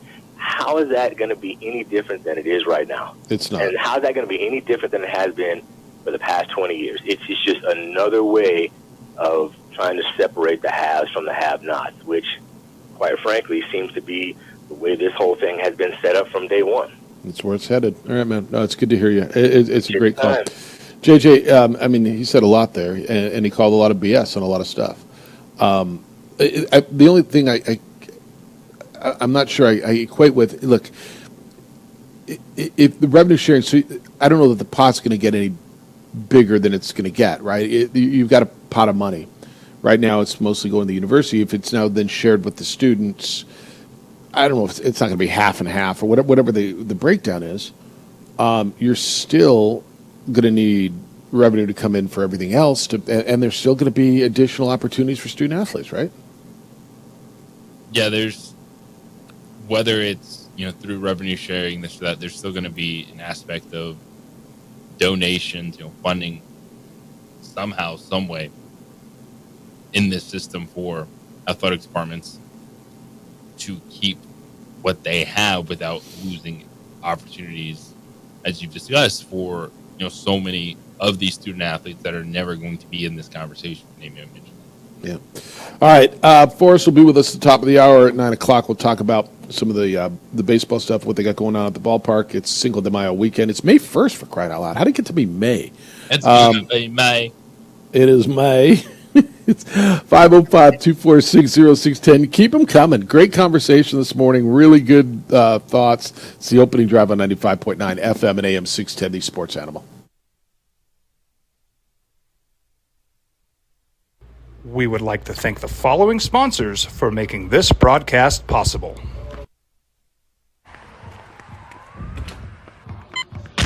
These are more than just the sounds of a safe place to go after school. These are the sounds of interest being ignited and of mentors making an impact. At Boys and Girls Clubs, we don't do just one thing. We do whatever it takes to meet the needs of every kid who comes through those doors. Because whatever it takes is what it takes to build great futures. Great futures start here. What's going on, Lobo Nation? Ja'Cory Krosky-Miller here. And I'm Devin Dampier. The Lobo football team's going through some changes, but we're here to stay. We'll put in the work on the field and in the weight room, but we'll need your help off the field. 505 Sports Venture is leading the charge in the NIL space. And you can be part of it. Shorty, she better than all my intentions. Locked in, shorty, you got my attention.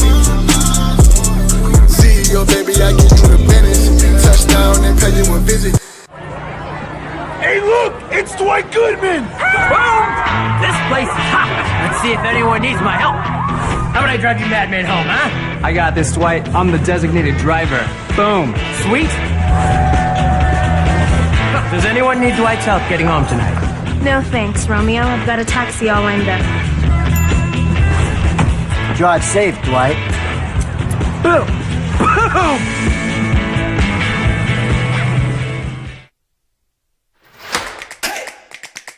Albuquerque's leader in sports is ProView. From pros to prep, all your favorite action.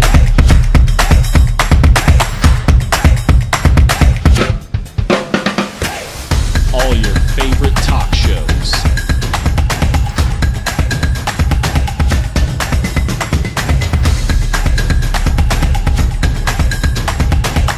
Find it on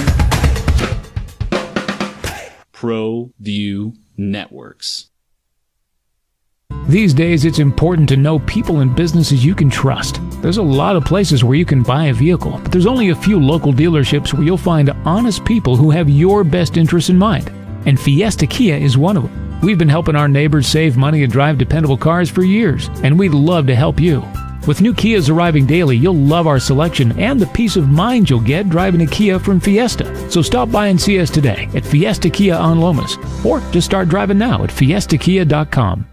What's going on, Lobo Nation? Ja'Cory Krosky-Miller here. And I'm Devin Dampier. The Lobo football team's going through some changes, but we're here to stay. We'll put in the work on the field and in the weight room, but we'll need your help off the field. 505 Sports Venture is leading the charge in the NIL space.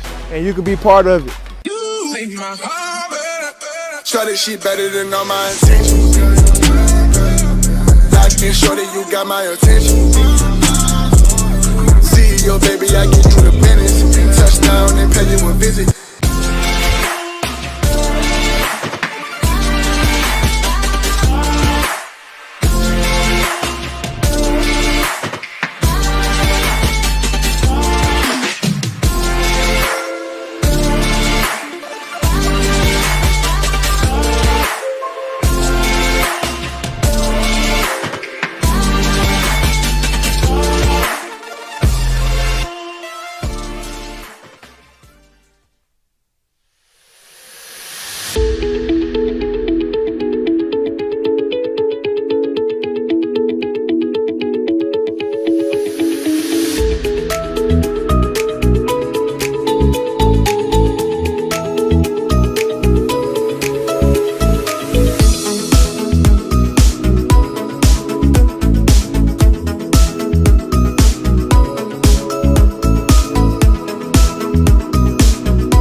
like to thank the following sponsors for making this broadcast possible.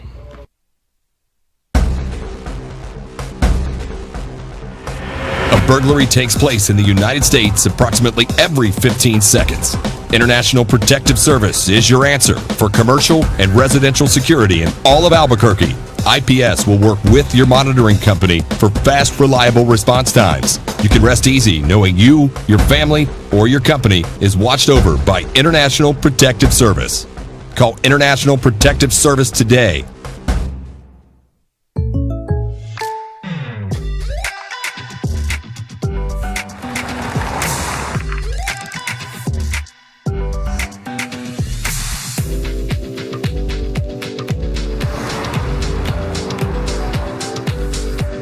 For your surprisingly great rates, contact your local State Farm agent today.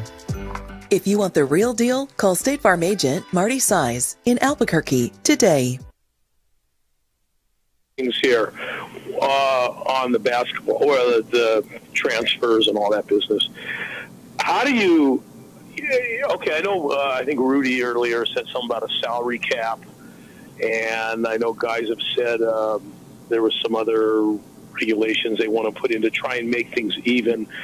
I think that the problem with that is that opens up a lot of corruption. One thing about the NIL, and now you can do almost whatever you want. There's no need to be under the table with anything, you know. And when you start putting more rules back in, then that's when you're going to have the people that are going to try and circumvent all those rules. So I don't know. I don't even know how you would do a salary cap with, nationally. You won't. With so many teams, it's almost impossible. Yeah. I don't know where this is going to go. This is crazy stuff, man. This is really crazy. And how do you recruit? How do you, not just recruiting, but when you're a coach, it used to be, and this is not going to be this way anymore. I understand that. You would have these guys for 3 or 4 years. You would get to know them. You know, so much of this business is relationships. How many times have we heard that from coaches? It's relationships. You know, you don't have the best players. You don't have to have the best players. Chemistry is so important. Do they all get along? Do they all want to help each other? Do they all want to play, as a team? I don't know. If you're a guy like Pitino, how do you want to get close with your players and build a relationship over a couple of years? Because they're going to, I hate to use the word, but they're going to screw you. No, maybe it's unintentional. Maybe they're not out to get the coach, but it's every man for himself. And that's the American way. Everybody has a right to do that. Yeah. But how do you get, how do you get close with these guys? How do you, it's really a business. And that's where it's going. And I think we all know that's where it's going. That's where it is. It's going to be strictly a pay to play. And once you're doing that, how do you make them go to school? A couple of things there. Yeah, I want to address, Lewis, no, it's good, because I don't know how you make them go to school, and I want to address a bunch of that. Thanks for the call. So a couple of things. Are they going to screw you? I don't know. Are you screwing them if you take another job?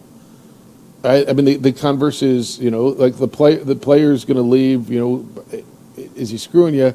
Well, but if you took a job at whatever university's paying you double your, are you screwing the player? That's been going on for years. I look at it, JJ, players used to say coaches are like a second dad to me. I spent 4 years with him. He helped me become a man. And to Lewis's point, I don't know how you get close to him. He talked about chemistry. I told you the story earlier. I was at an event last night, and a football coach was saying, "Man, I lost 5 players after spring at the last second. After we just finished spring practice, and 5 dudes entered the portal today. The portal closes today. 5 key leaders on my team. How do I replace these guys? All that's real, and I don't know what the answer is. Jump in the portal and find 5 more Part of it dudes. is everyone is putting their big boy or girl pants on, and you have to have more of a sense of professionalism about it, which is hard to do because these are still people that are growing up, student athletes. Yes, even with the benefits they're getting, they're still learning lessons along the way. And you can sit there and complain and cry all you want about it, or you can make the best of the situation that is. and the coaches and people that will be successful will understand what is going on right now, will still be good people if that's who you are, regardless if it's for a year, 2 years, or 4 years, and will be successful. I mean, who are you at 21 years old? I mean, I was a dumb kid, man. I'm not saying they all are, but I know what I was, and I wasn't ready to put my big boy pants on yet. Now, maybe you need to be. And you have to do that to be a student athlete regardless. Yeah. Yep, and if you're getting that money, people say, well, you're taking big boy money, deal with big boy problems. It's the opening drive on 95.9 FM and AM 610, the Sports Animal.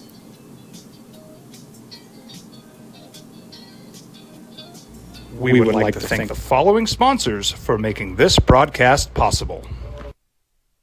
What's going on, Lobo Nation? Ja'Cory Cross-Camara here. And I'm Devin Dampier. The Lobo football team is going through some changes, but we're here to stay. We'll put in the work on the field and in the weight room, but we'll need your help off the field. 505 Sports Adventure is leading the charge in the NIL space. And you can be part of it. Shorty, she better than all my intentions. Locked in, shorty, you got my attention. See your baby, I get you the business. Touchdown and pay you a visit.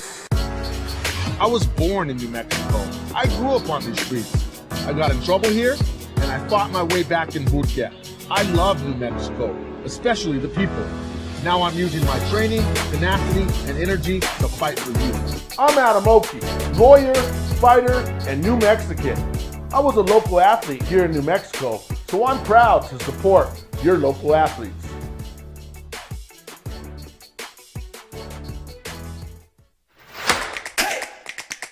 Albuquerque's leader in sports is ProView. From pros to prep, all your favorite action.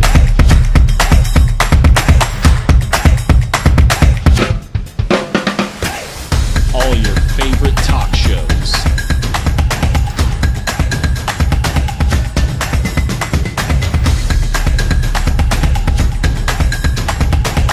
Find it on ProView Networks. Teenagers love a party, especially during prom and graduation season. Often, alcohol is involved. Some parents think that hosting a party with alcohol in their home will keep the kids safe, but it's wrong and it's illegal. As a parent, to allow your teenagers' underage friends to consume alcohol on your property is a felony. Parents who host lose the most. Don't be a party to teenage drinking. This is a program of the Drug Free Action Alliance. For more information, go to burnco.gov/do-not-host. Hey, look! It's Dwight Goodman! Boom! This place is hot. Let's see if anyone needs my help. How about I drive you madman home, huh? I got this, Dwight. I'm the designated driver. Boom. Sweet. Does anyone need Dwight's help getting home tonight? No thanks, Romeo. I've got a taxi all lined up. Drive safe, Dwight. Boom! Boom!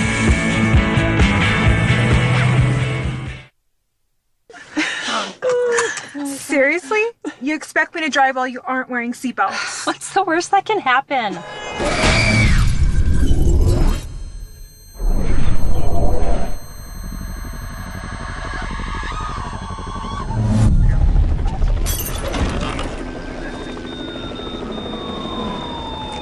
Seriously? Buckle up. Okay. Thank you.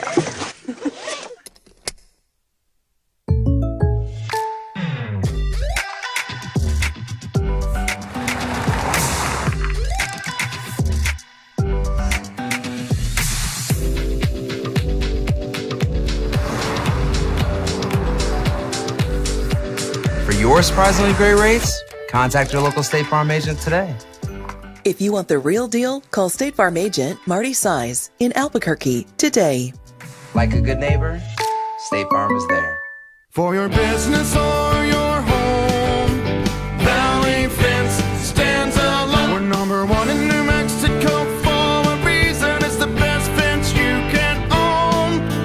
Proudly serving New Mexico for over 50 years. At Valley Fence, the difference is clear. No fence too big, too small, or difficult. We handle them all at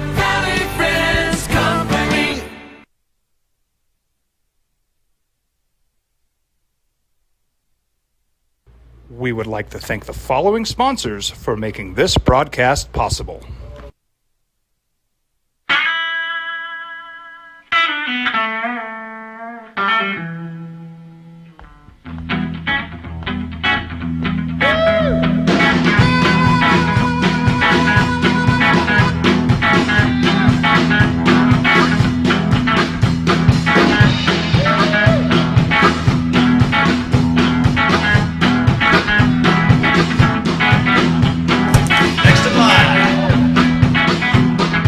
Rudy's is a proud supporter of ProView Networks.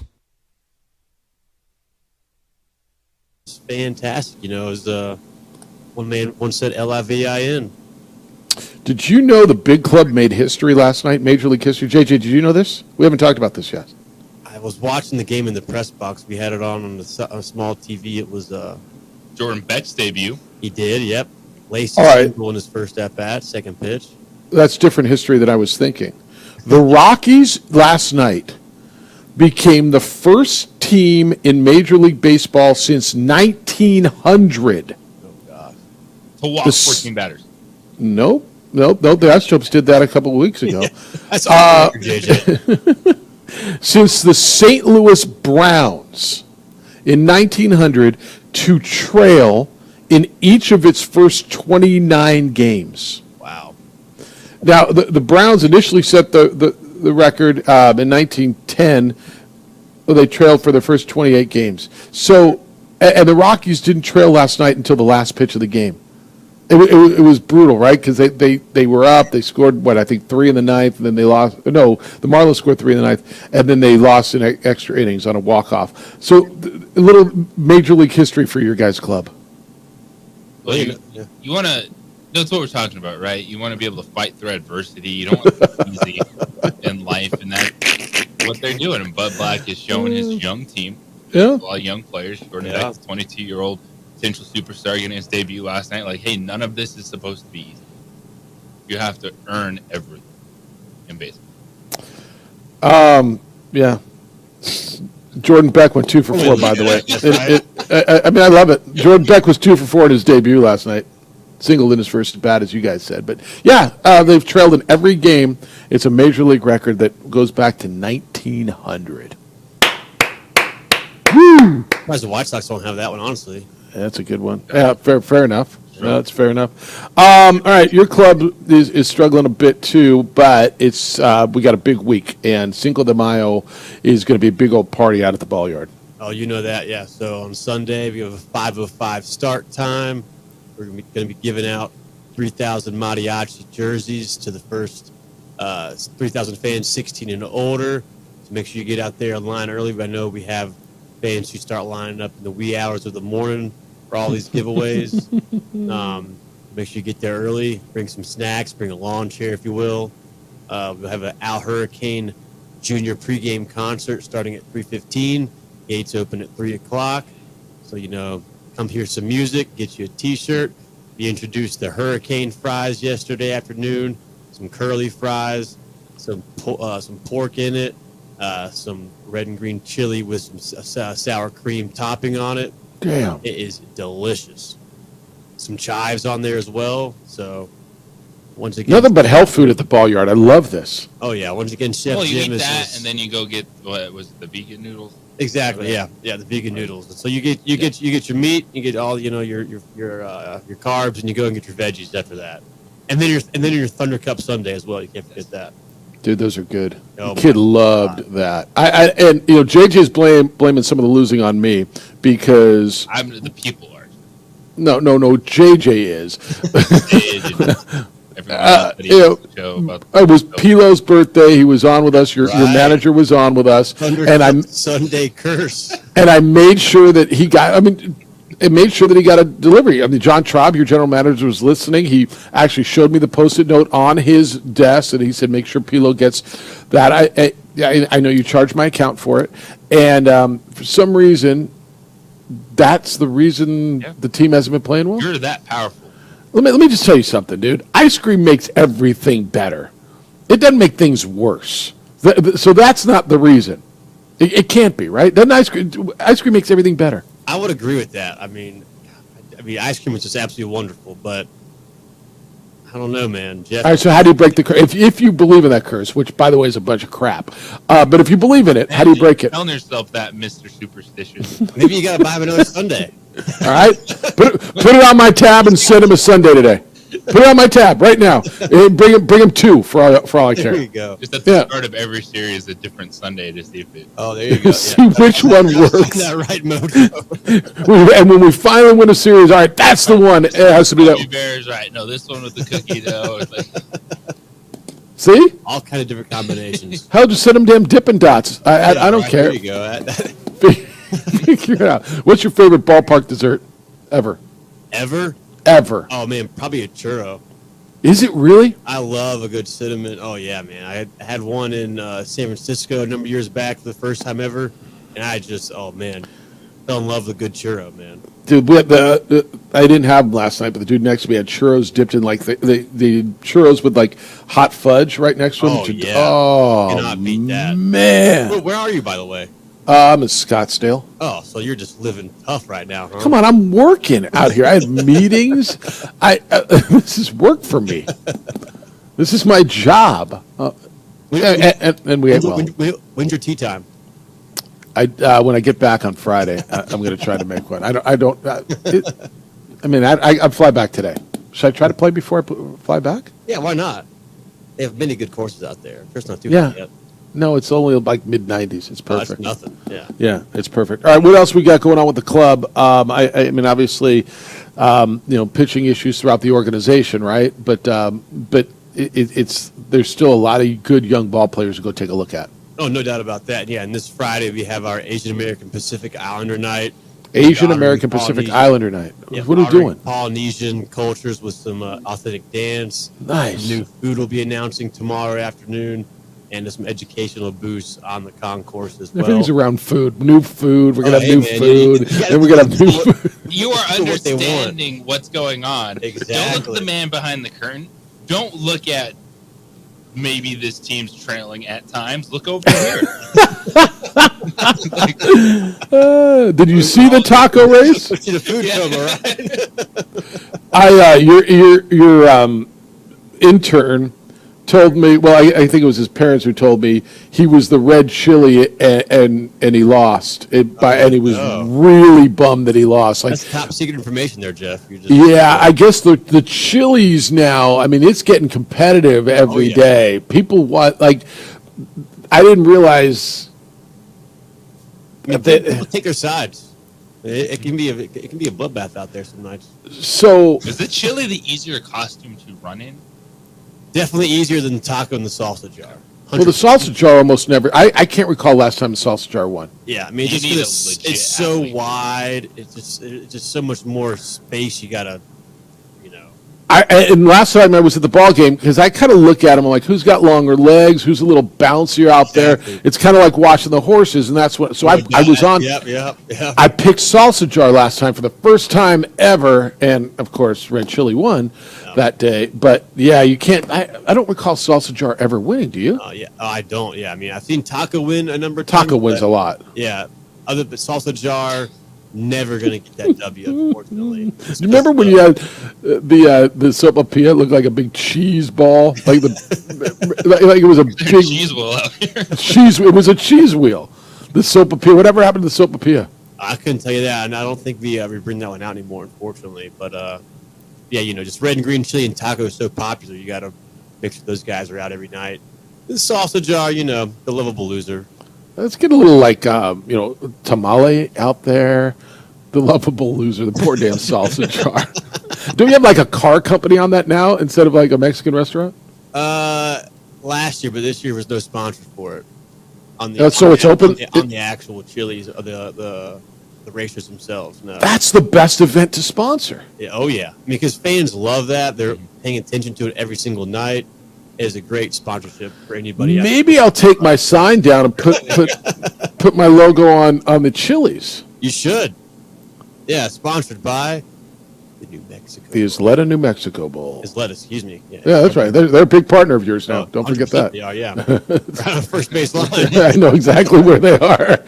All right, let people know what to do, how to get out there, and why, because it's a big weekend, a big week for you guys. Yeah, no doubt. Yeah, I mean, Asian America's Pacific Islander Night on Friday, Little League Night and fireworks on Saturday, then obviously Cinco de Mayo on Sunday with fireworks, Al Hurricane Jr. concert, jersey giveaway, Hurricane fries, all kinds of new merch out at the stadium for the Mariachi Cinco de Mayo collection. 5:05 first pitch on Sunday, 3 o'clock gates open on Sunday. Go to apqisotopes.com to get your tickets or stop by the box office. I do have a question. What you got? Raise my hand. When it comes to the Mariachis brand, is iconic for you guys now.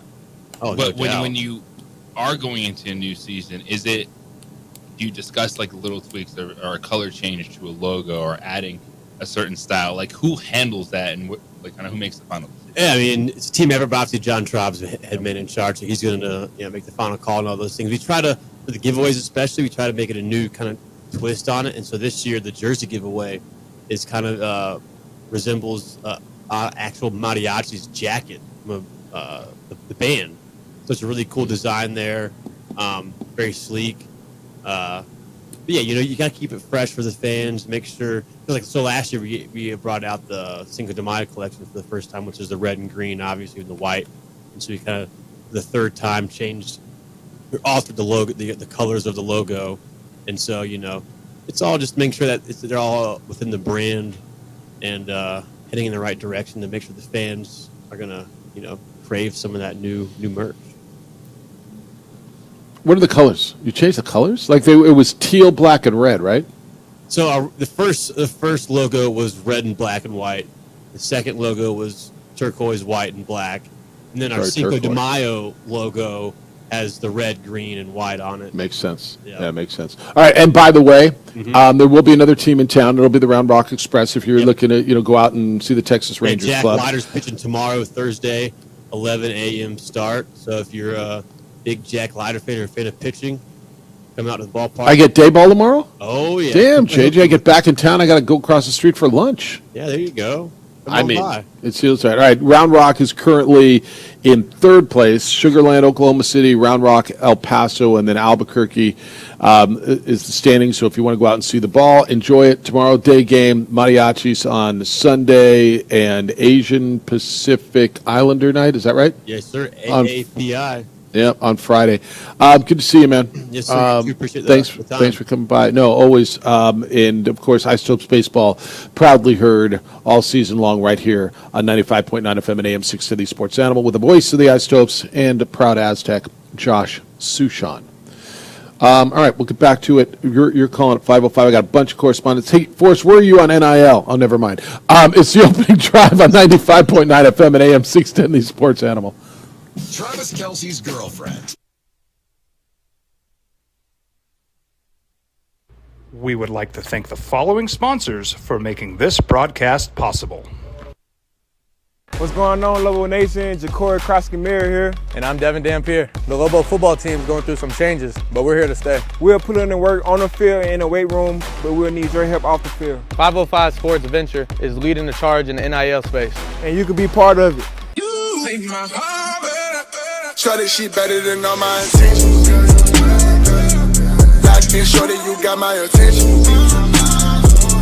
CEO, baby, I get you the business. Touchdown and pay you a visit. International Protective Services is a proud supporter of ProView Sports and New Mexico Youth Athletics. IPS provides residential and commercial security services in the Albuquerque metro area.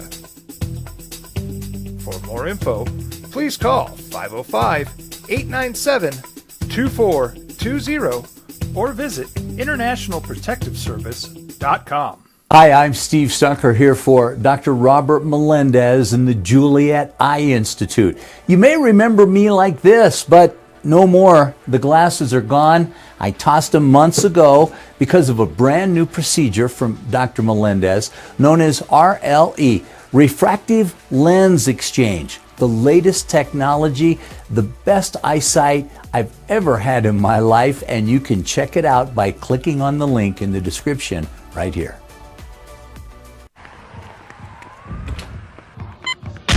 These are more than just the sounds of a safe place to go after school. These are the sounds of interest being ignited and of mentors making an impact. At Boys and Girls Clubs, we don't do just one thing. We do whatever it takes to meet the needs of every kid who comes through those doors. Because whatever it takes is what it takes to build great futures. Great futures start here.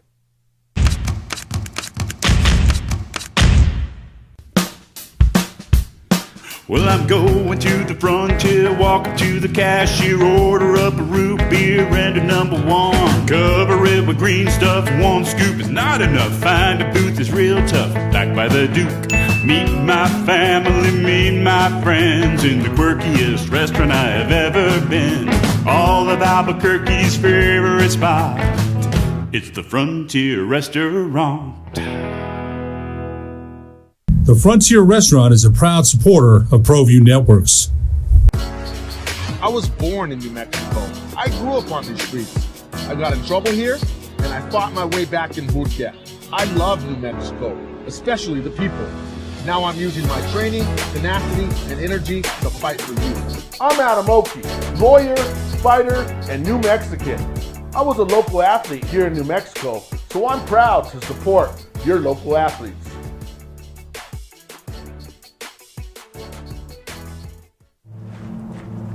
Young driver, this one. Hard to get her out. She'd been drinking. This one. Both of them gone. They'd been drinking, and he drove clear off the road. This was my family. Drunk driver hit us. And my wife and our daughter, they didn't make it.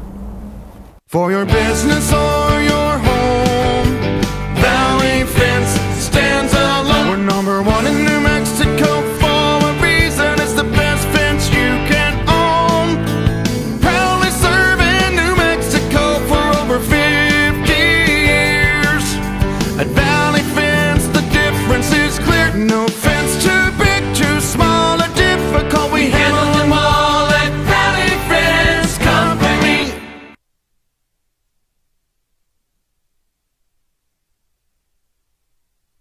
We would like to thank the following sponsors for making this broadcast possible. Young driver, this one. Hard to get her out. She'd been drinking. This one. Both of them gone. They'd been drinking, and he drove clear off the road. This was my family. Drunk driver hit us. And my wife and our daughter, they didn't make it.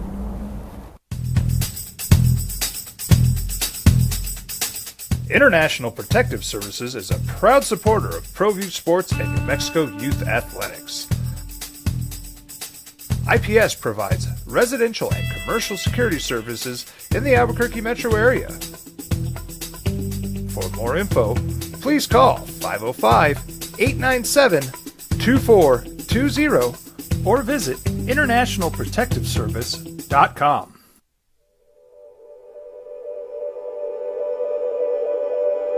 We aren't all born with the same opportunities.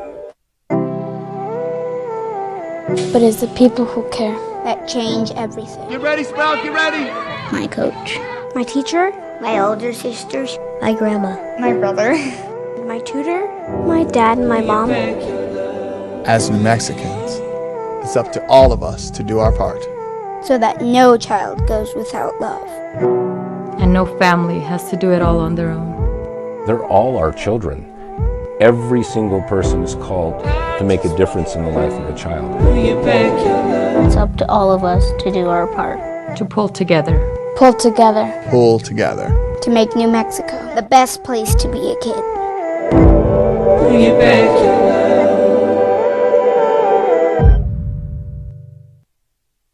We would like to thank the following sponsors for making this broadcast possible. I was born in New Mexico. I grew up on these streets. I got in trouble here, and I fought my way back in boot camp. In the Google Play or iTunes App Store. Just search KNML. Baseball, man. It's all about going out to the yard and eating. Yes. Unless you're Mike Trout. Man, oh man. Mike Trout, the Angels superstar center fielder. Injuries recent years. Torn meniscus, left knee, going to require surgery. No timetable. Dude, is he... every time Joel Embiid goes down, we kind of talk about, is he going to be that guy that was so great but never won a championship? Is that Mike Trout? That is going to be Mike Trout. But Mike Trout has produced a lot more than a lot of these players that we have all on the all what if team. He has. Boy, he's been hurt a lot, man. I mean, just a lot. He's 32. He doesn't know when it happened. He said he woke up and it was sore, and he tore his meniscus. So I don't know where you put him as superstars in the game today. That shouldn't be a small, what feels like a small market team. They're in that Southern California market, LA area, Orange County, which is the second biggest metropolitan area in America. And that team has languished for so long. They have, I mean, I don't know, give me a more relevant baseball team over the last decade. Now, they had Ohtani and Trout, so it's, well, but it's hard to say they're relevant when they had Ohtani and Trout, right? But honestly, what have they done? Nothing. Well, insert, say the Rockies are that team, say the A's are that team. Do the Angels have the longest playoff? I wonder who's got the longest playoff drought in baseball right now, because it feels like every other team that you're telling me has been. I can remember them being in the playoffs. I'll find that for you. But, man, they shouldn't be that bad in that market with all that money. I want current. I don't want the longest one ever. Yeah, it's something.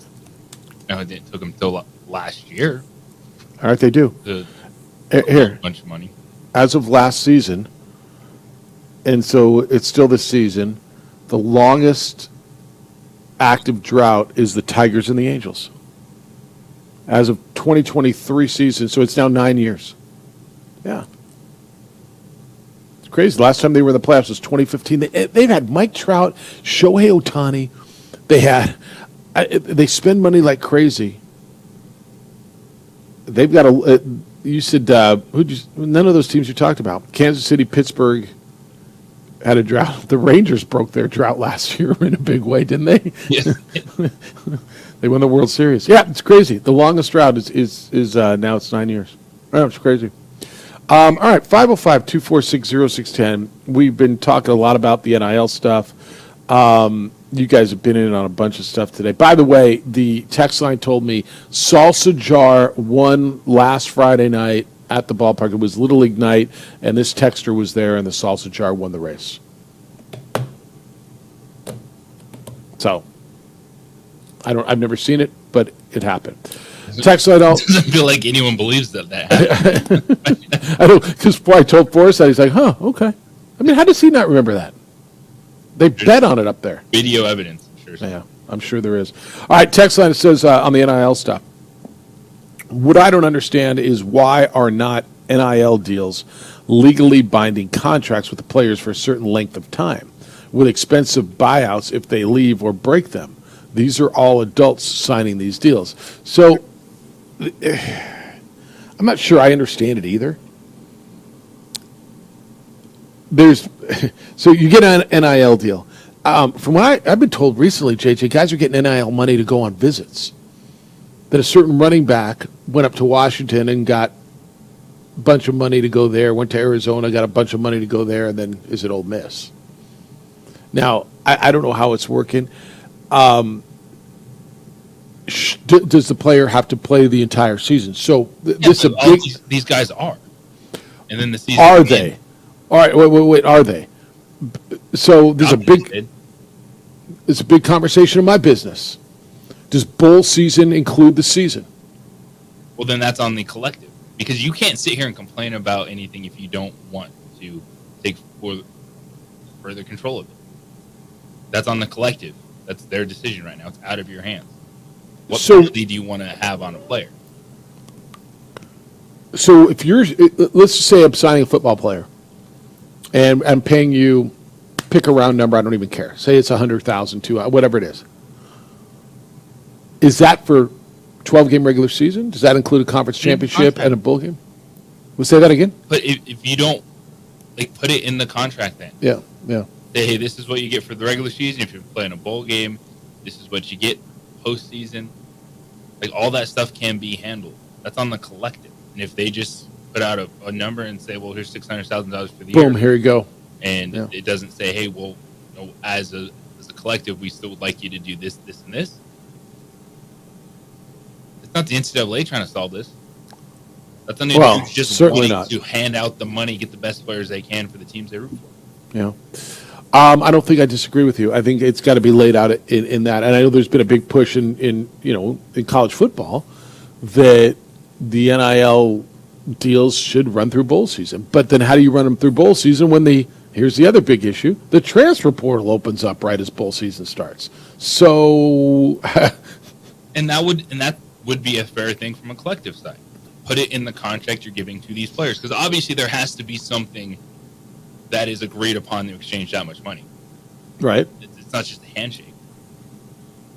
Do you think there should be a uniformed, at least agreement or contract throughout? Now, I don't know who's governing this anymore. For a season, yes. Well, no. The student athlete who signs a football NIL agreement at Alabama is signing the same document that the softball player is signing at New Mexico State.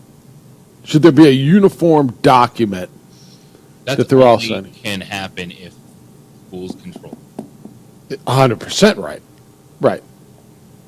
Because right now, these collectives, I think these are fair questions to ask about, if a player leaves this or that. But a lot of these players, outside of the ones that might have opted out of the bowl game, are leaving after the season. So what money do you want them to give back? Well, I mean, a portion of their money. And that's because they didn't complete the season. Only the ones that opted out of the bowl game. JT Toppin completed the season. Right. I'm not talking about JT Toppin. JT Toppin did everything he was asked to do. There need to be penalties for these players. No. They just played a season, now they're leaving. Yeah, he fulfilled his obligation, 100%. All right, 505-246-0610. It's been really interesting today where this has gone. When we come back, how about what happened in the NBA last night? A team blew a 6-point lead in 30 seconds with a chance to finish off the series. How'd that happen? And what will happen next? It's the opening drive on 95.9 FM and AM 610, the Sports Animal. We would like to thank the following sponsors for making this broadcast possible. What's going on, Lobo Nation? Ja'Cory Krosky-Mir here. And I'm Devin Dampier. The Lobo football team is going through some changes, but we're here to stay. We'll put in the work on the field and in the weight room, but we'll need your help off the field. 505 Sports Adventure is leading the charge in the NIL space. And you can be part of it. You make my heart better. Show this shit better than all my intentions. Locked in, shorty, you got my attention. See your baby, I get you the business. Touchdown and pay you a visit. What's going on? Who are you guys? Well, sir, I'm going to pick you up at the DWI checkpoint for drunk driving. And that's when I have to come down to get you out of jail. Well, temporarily. I'm Judge Torres. They call him the Hammer. Hey, hot off the presses, champ. I'm real proud of you, honey. Way to make them happy back home, Captain. Who's that? That's your new buddy in jail.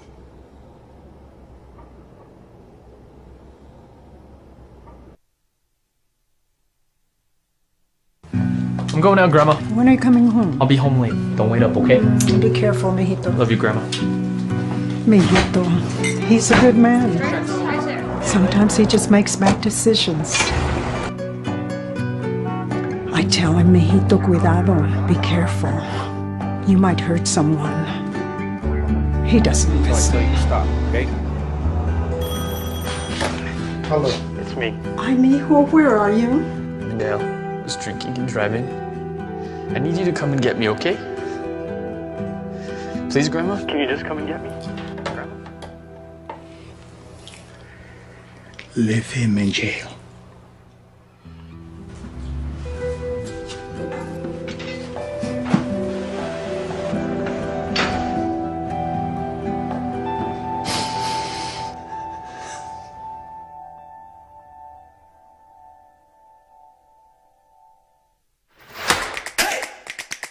Albuquerque's leader in sports is Pro View. From pros to prep, all your favorite action.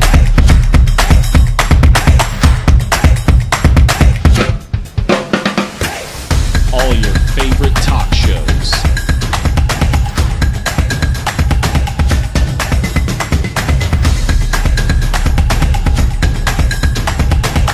Find it on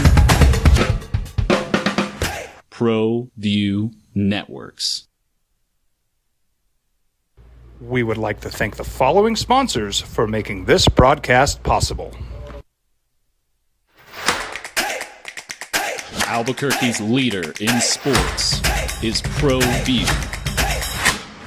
From pros to prep, all your favorite action.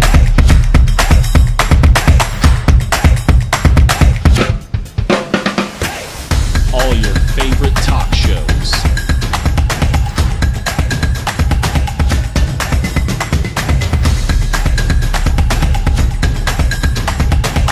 Find it on Pro View Networks.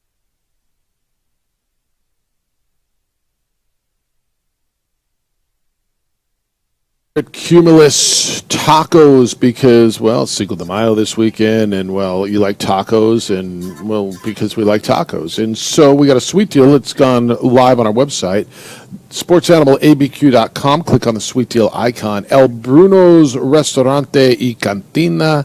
That is today's sweet deal for $25. You can get $50 worth of El Bruno's. Just go to our website, sportsanimalabq.com, click on the sweet deal icon and take advantage of that sweet deal. JJ, last night, what a sweet, was it a comeback or a collapse? Knicks were up by 6 at home. 30 seconds to go, a chance to put away the 76ers. Tyrese Maxey went nuts, hit a shot from the logo, got fouled on another three-pointer. He scored 7 points in the last 28 seconds, and the Sixers go to overtime and stay alive. Collapse or comeback?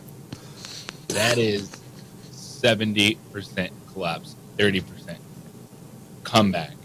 And maybe it goes down a little bit because the game did go to overtime, and so there's an opportunity for both teams, but not able to close it out in the final 30 seconds. That is going to have you much higher on my collapse versus comeback. Should there was a big conversation, did the Knicks screw up by not fouling up by 3 at the end of the game and allowing a three-pointer? The pro game, they don't do that as much as they do in the college game. Yeah, it's with everything that goes in, you have to be on the same page. Like that's one that you have to set up, be on board with it, because you got to do it early. You can't wait. But the problem if you do it early, that still leaves a lot of time on the clock. It opens up variables. That is something it is easier said than done. The fouling? Foul. Especially because it's all dependent on how much time is left. And anytime you do see a three-point shot going, whether it is in the final seconds or like Maxey shot, like the dude barely crossed half court. I know. And they let it go. And then you're mad that you didn't foul the dude in the backcourt. He had both feet on the logo and launched one from 34 feet and splash it, and it goes. It was crazy. And then look, he had 46 last night. He was terrific. He's not a superstar. He's a really good player, but I think a really good player that maybe if you don't watch enough of them, you don't know about. But he was great last night. How much can Joel Embiid give you? And I watch it, and he's got the bad knee, he's got Bell's palsy, he's got all kinds of stuff going on, and dude's out there every single night. Last night he had 19 and 16. You said he looked kind of spent the back end of the game, and again I only saw the highlights. I had a bunch of things last night. So you said 2 points in the fourth quarter and overtime combined. Is that what it was? Yeah. Oh. He has not shown up in the fourth quarter of any of these games. So what can he give you? Not enough to win 2 more games in the series. You don't think so, huh? He had 50 the other night. Like that shows you the level he can play at, but he can't do that night in and night out. And they need that Joel Embiid to win 2 more games against. Yeah, He's going to score, but to find a way to win 2 more games against a Knicks team that is going to have the lead late in the fourth quarter, yeah, and keep fingers crossed. All right, which one of these teams is going to collapse and not be able to make plays? I don't think he has enough in him when you watch him late. All right. Elsewhere last night, Milwaukee was facing elimination. They were home. Indiana went in there, and there was no Giannis Antetokounmpo. There was no Damian Lillard last night. It almost felt like the easiest bet on the board, didn't it? And it went the other way. Real quickly before we get into Milwaukee. Yeah. Philadelphia was inbounding the ball, down 3 with 15 seconds left. Yeah. And Maxey pulled up to take the 3 with 10 seconds left. So are you really playing the let's foul with that? I'm not. No, I'm not. So stop. That's what I'm saying. Like when the dude makes the 3, it's so easy to scream you should have fouled him. There's way too much time. I agree with that. Because I mean, in 10 seconds in an NBA game, you could have 3 possessions. Right? Foul. Why would I foul when there's 15 seconds left? No, we're on the same page. But speaking of desperation, Milwaukee Bucks showed it last night. So Bobby Portis, who got thrown out of the game 7 minutes in game 4, the previous game, showed up last night, scores 29 points, gets 10 rebounds. Chris Middleton had 29 and 12. Where'd that come from by Milwaukee last night? Because I mean, honestly, it just felt like the easiest game on the board was money line in Indianapolis or Indiana, and there was nothing left in Milwaukee, and then Milwaukee goes and finds it somewhere. I was stunned by that one. That's a bunch of dudes that realized their season is on the line and showed up and played at an unbelievable level, and that's the roller coaster ride that still is the Indiana Pacers, even leading that series 3-1. They're a team that going to have a lot more ups and downs, and because who they are is just all gas, no brakes. And the series they've been able to be all gas when Milwaukee has not a lot left in the tank. And if you're Milwaukee, that's where you're looking down going, man, if you had Dame, if you had Giannis, you are a contender, because then you have the Malik Beasley, Bobby Portis, Chris Middleton pieces to surround them. And much like we saw with Philadelphia last night, I don't think there's enough left in the tank for Milwaukee. Yeah, I don't either. Games in this series. All right, and then the other one, Cleveland, 104-103 over Orlando, take a 3-2 lead. Donovan Mitchell with 28 points. He was really good. Paulo Banchero at 39 for the Magic, but this was a Donovan Mitchell game, and Cleveland finds a way to get it done. Finally had a game to watch in that series. Yeah, right. Because they've all been 20s. I know. Outrageous numbers. I know. In this series. Paulo Banchero, as much as we're talking about any of these guys that you need to get to know, yep. He's 21 years old, second year in the NBA. Hopefully the Orlando Magic, the team that Jeff Symbieta says is the most irrelevant franchise in sport. Not just NBA, in sport. Yep. To the playoffs. Yep. Has won 2 playoff games. Yep. 39 points last night. That is an unbelievable dude. And to see them finally play a game on the road, and defense, man, Franz Wagner going down the lane, blocked, 15 seconds left, right there for him, and couldn't get it done. Yeah, and I'll stand by that, by the way. All right, a little football for you. The Denver Broncos will not pick up the option on Zach Wilson. Look, they picked up Bo Nix. Right before that, they got Zach Wilson for a 6th-round pick. And so the number 2 pick in the draft, his deal included the 5th-year option, which was for next season. So it would have been for, and there's no way you would have done this. It would have been a guaranteed $22.4 million. And so league rules state that the deadline to pick up that 5th-year option for the 2021 picks is tomorrow.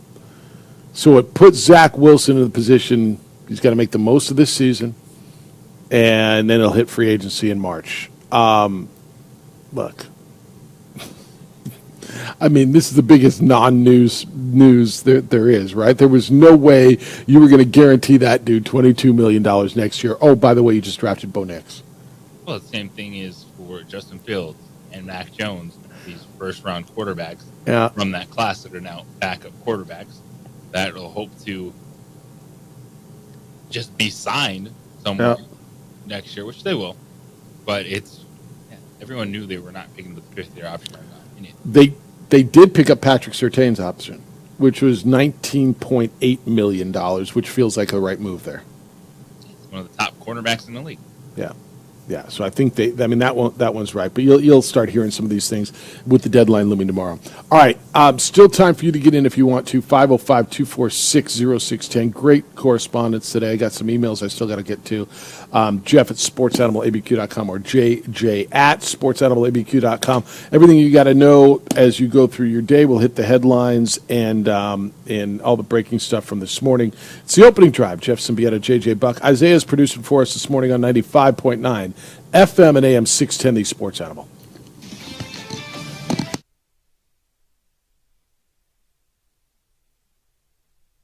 We would like to thank the following sponsors for making this broadcast possible. Young driver, this one. Hard to get her out. She'd been drinking. This one. Both of them gone. They'd been drinking, and he drove clear off the road. This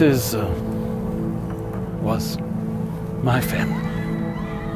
Drunk driver hit us. And my wife and our daughter, they didn't make it.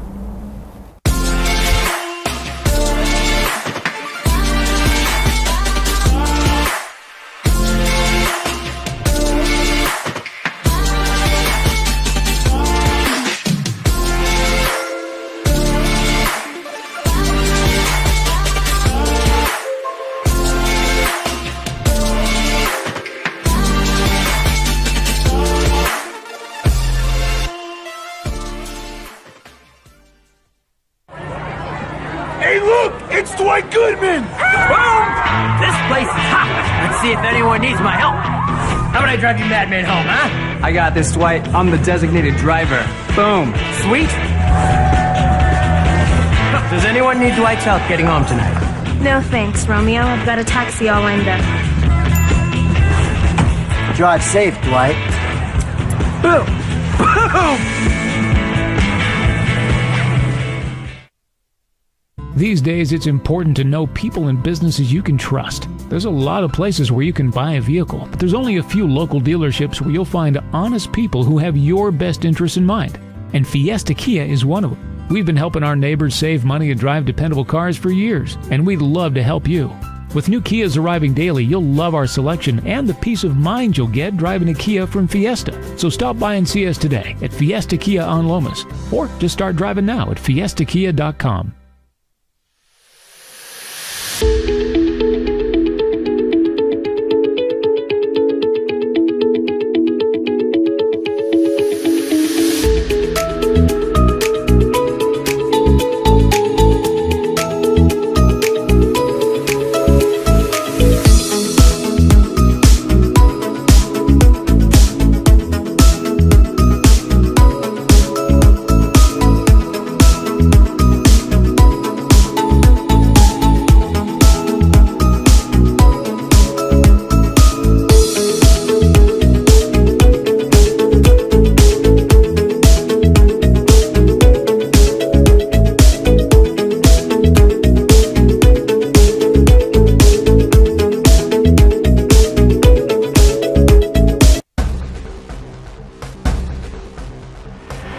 burglary takes place in the United States approximately every 15 seconds. International Protective Service is your answer for commercial and residential security in all of Albuquerque. IPS will work with your monitoring company for fast, reliable response times. You can rest easy knowing you, your family, or your company is watched over by International Protective Service. Call International Protective Service today. Young driver, this one. Hard to get her out. She'd been drinking. This one. Both of them gone. They'd been drinking, and he drove clear off the road. This was my family. Drunk driver hit us. And my wife and our daughter, they didn't make it. We would like to thank the following sponsors for making this broadcast possible.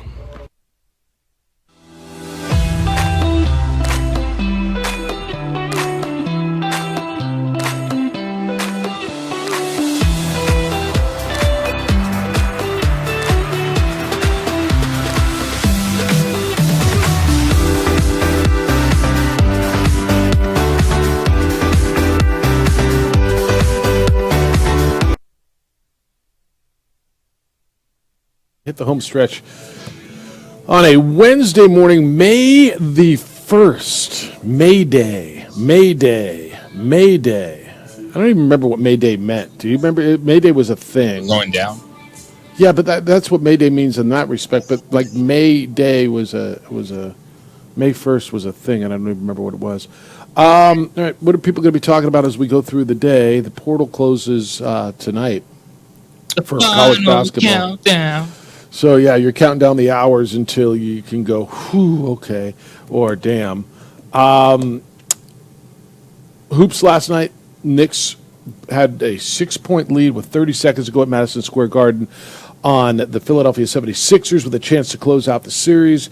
Tyrese Maxey then happened. He scored 7 points in the last 28 seconds, and the game went to overtime where the Sixers stay alive, 110-106. That will extend the series to Game 6 back in Pennsylvania. Milwaukee beats Indiana to stay alive, 115-92. That series is 3-2 in the favor of the Pacers, and Cleveland gets a 1-point victory over Orlando, 104-103 behind 28 points from Donovan Mitchell last night.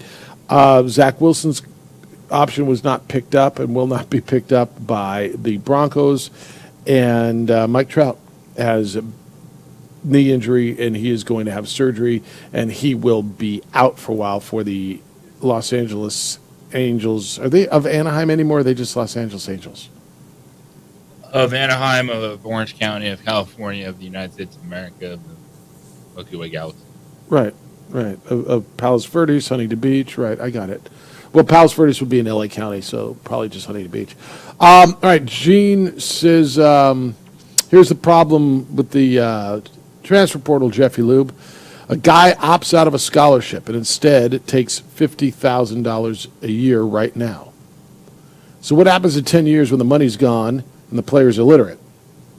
Then we'll be hearing stories about how the schools got rich on the back of the players. This is, I guess, JJ, in response to if they become employees and don't go to school. I think that's where, even if the schools were to take over, you'd say, all right, if you want to do this, you have to stay eligible by doing it. There's got to be an academic eligibility piece, is what you're saying? Okay. Dan says, here's how it works. Jeffrey, Juan Jose, and Isaiah Jesus. Another coach may not be able to approach the player directly, but there's nothing stopping them from going through the AAU or high school coach and nod, wink, wink to relay the info to the player. Well, yeah. And now it's not even that. There's agents. There's direct agents representing these guys, and so you go straight to them. And everybody knows who the agent is. Ron's in on mercenaries. Question is, why would you give a lot of NIL money to a guy like John Tonje? He was okay at Colorado State, but didn't blow my socks off. I don't know what a lot is. I mean, they're all going to get something. Every player on the roster for UNM got money last year. A lot is going to be relative, right? I don't know where John Tonje would have fit in to the NIL slotting with UNM. I mean, he wasn't probably going to make Donovan Dent or JT Toppin money, right? But he's going to make something. At some point, when the schools take it over, that's when you'll know what everybody's getting. But because the collectives are doing it, you don't. And I know everybody wants to know. Do you feel like you need to know?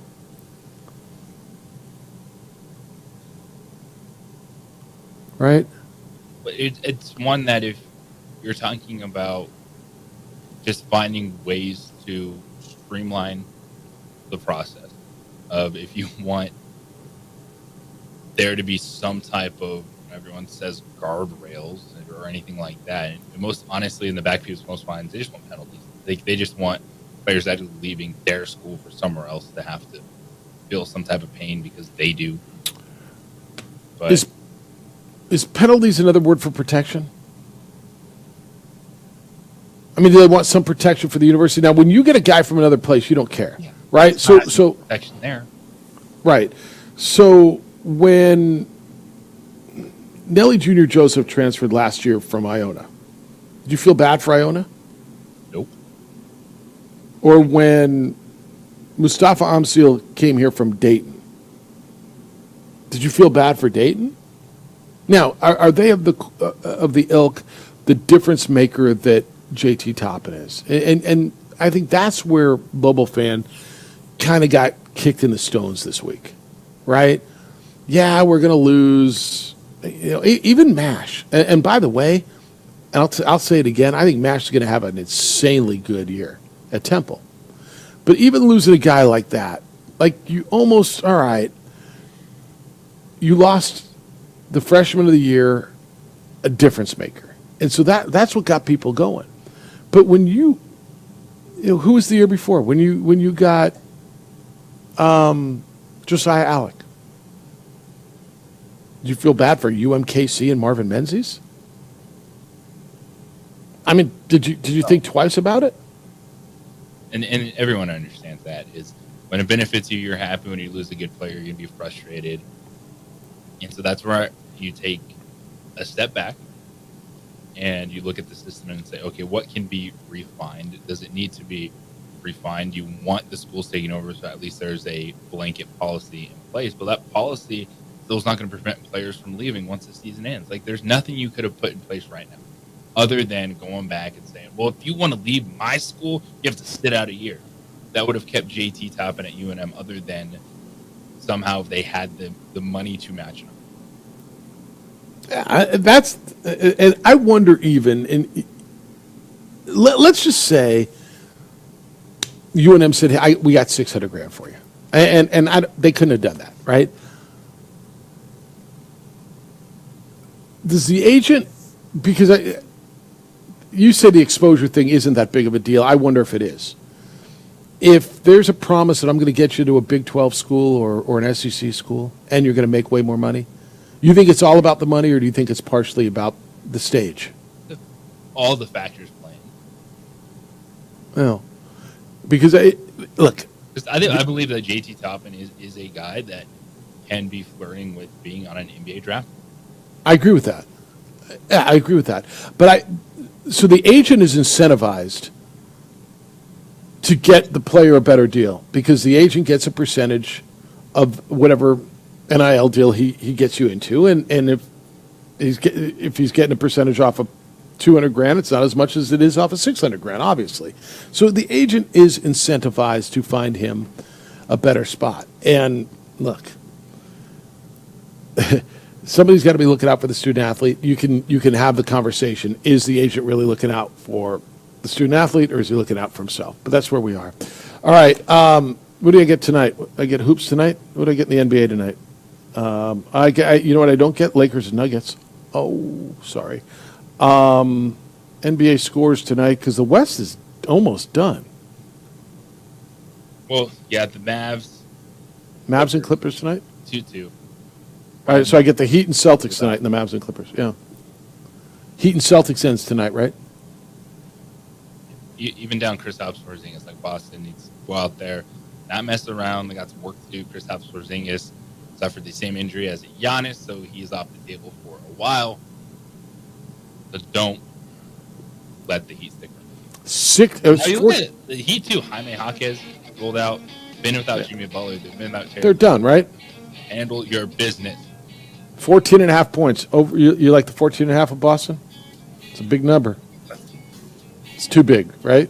That's big. Yeah. And then the Mavericks and Clippers. All right. Thanks to Forrest. He was in today. Isaiah, really appreciate you. Thank you for coming in and great work on your part. Thank you. Anytime. Adrian looks great on the visual side. Jim Rome Show is next. The Herd with Colin Cowards after that. 2 Men On's in at 4. We're back with award-winning radio tomorrow morning at 7 a.m. Big day for you? Huge day. Enjoy it. Be good to each other, please. Be kind, loving, caring, and sharing. We'll smell you tomorrow.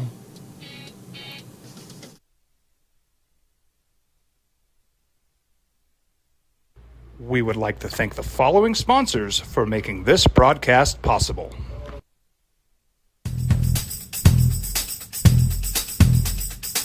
International Protective Services is a proud supporter of ProView Sports and New Mexico Youth Athletics.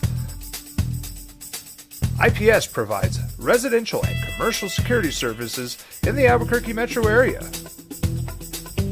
For more info, please call 505-897-2420 or visit internationalprotectiveservice.com. What's going on, Lobo Nation? Ja'Cory Krosky-Miller here. And I'm Devin Dampier. The Lobo football team's going through some changes, but we're here to stay. We'll put in the work on the field and in the weight room, but we'll need your help off the field. 505 Sports Venture is leading the charge in the NIL space. And you can be part of it. You make my heart better. Shorty, she better than all my intentions. Locked in, shorty, you got my attention. CEO, baby, I get you the business. Touchdown and pay you a visit.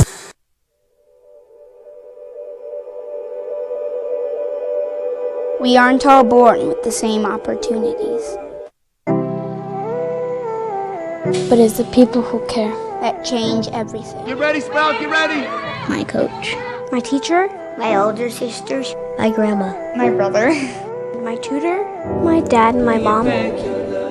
As New Mexicans, it's up to all of us to do our part. So that no child goes without love. And no family has to do it all on their own. They're all our children. Every single person is called to make a difference in the life of a child. It's up to all of us to do our part. To pull together. Pull together. Pull together. To make New Mexico the best place to be a kid.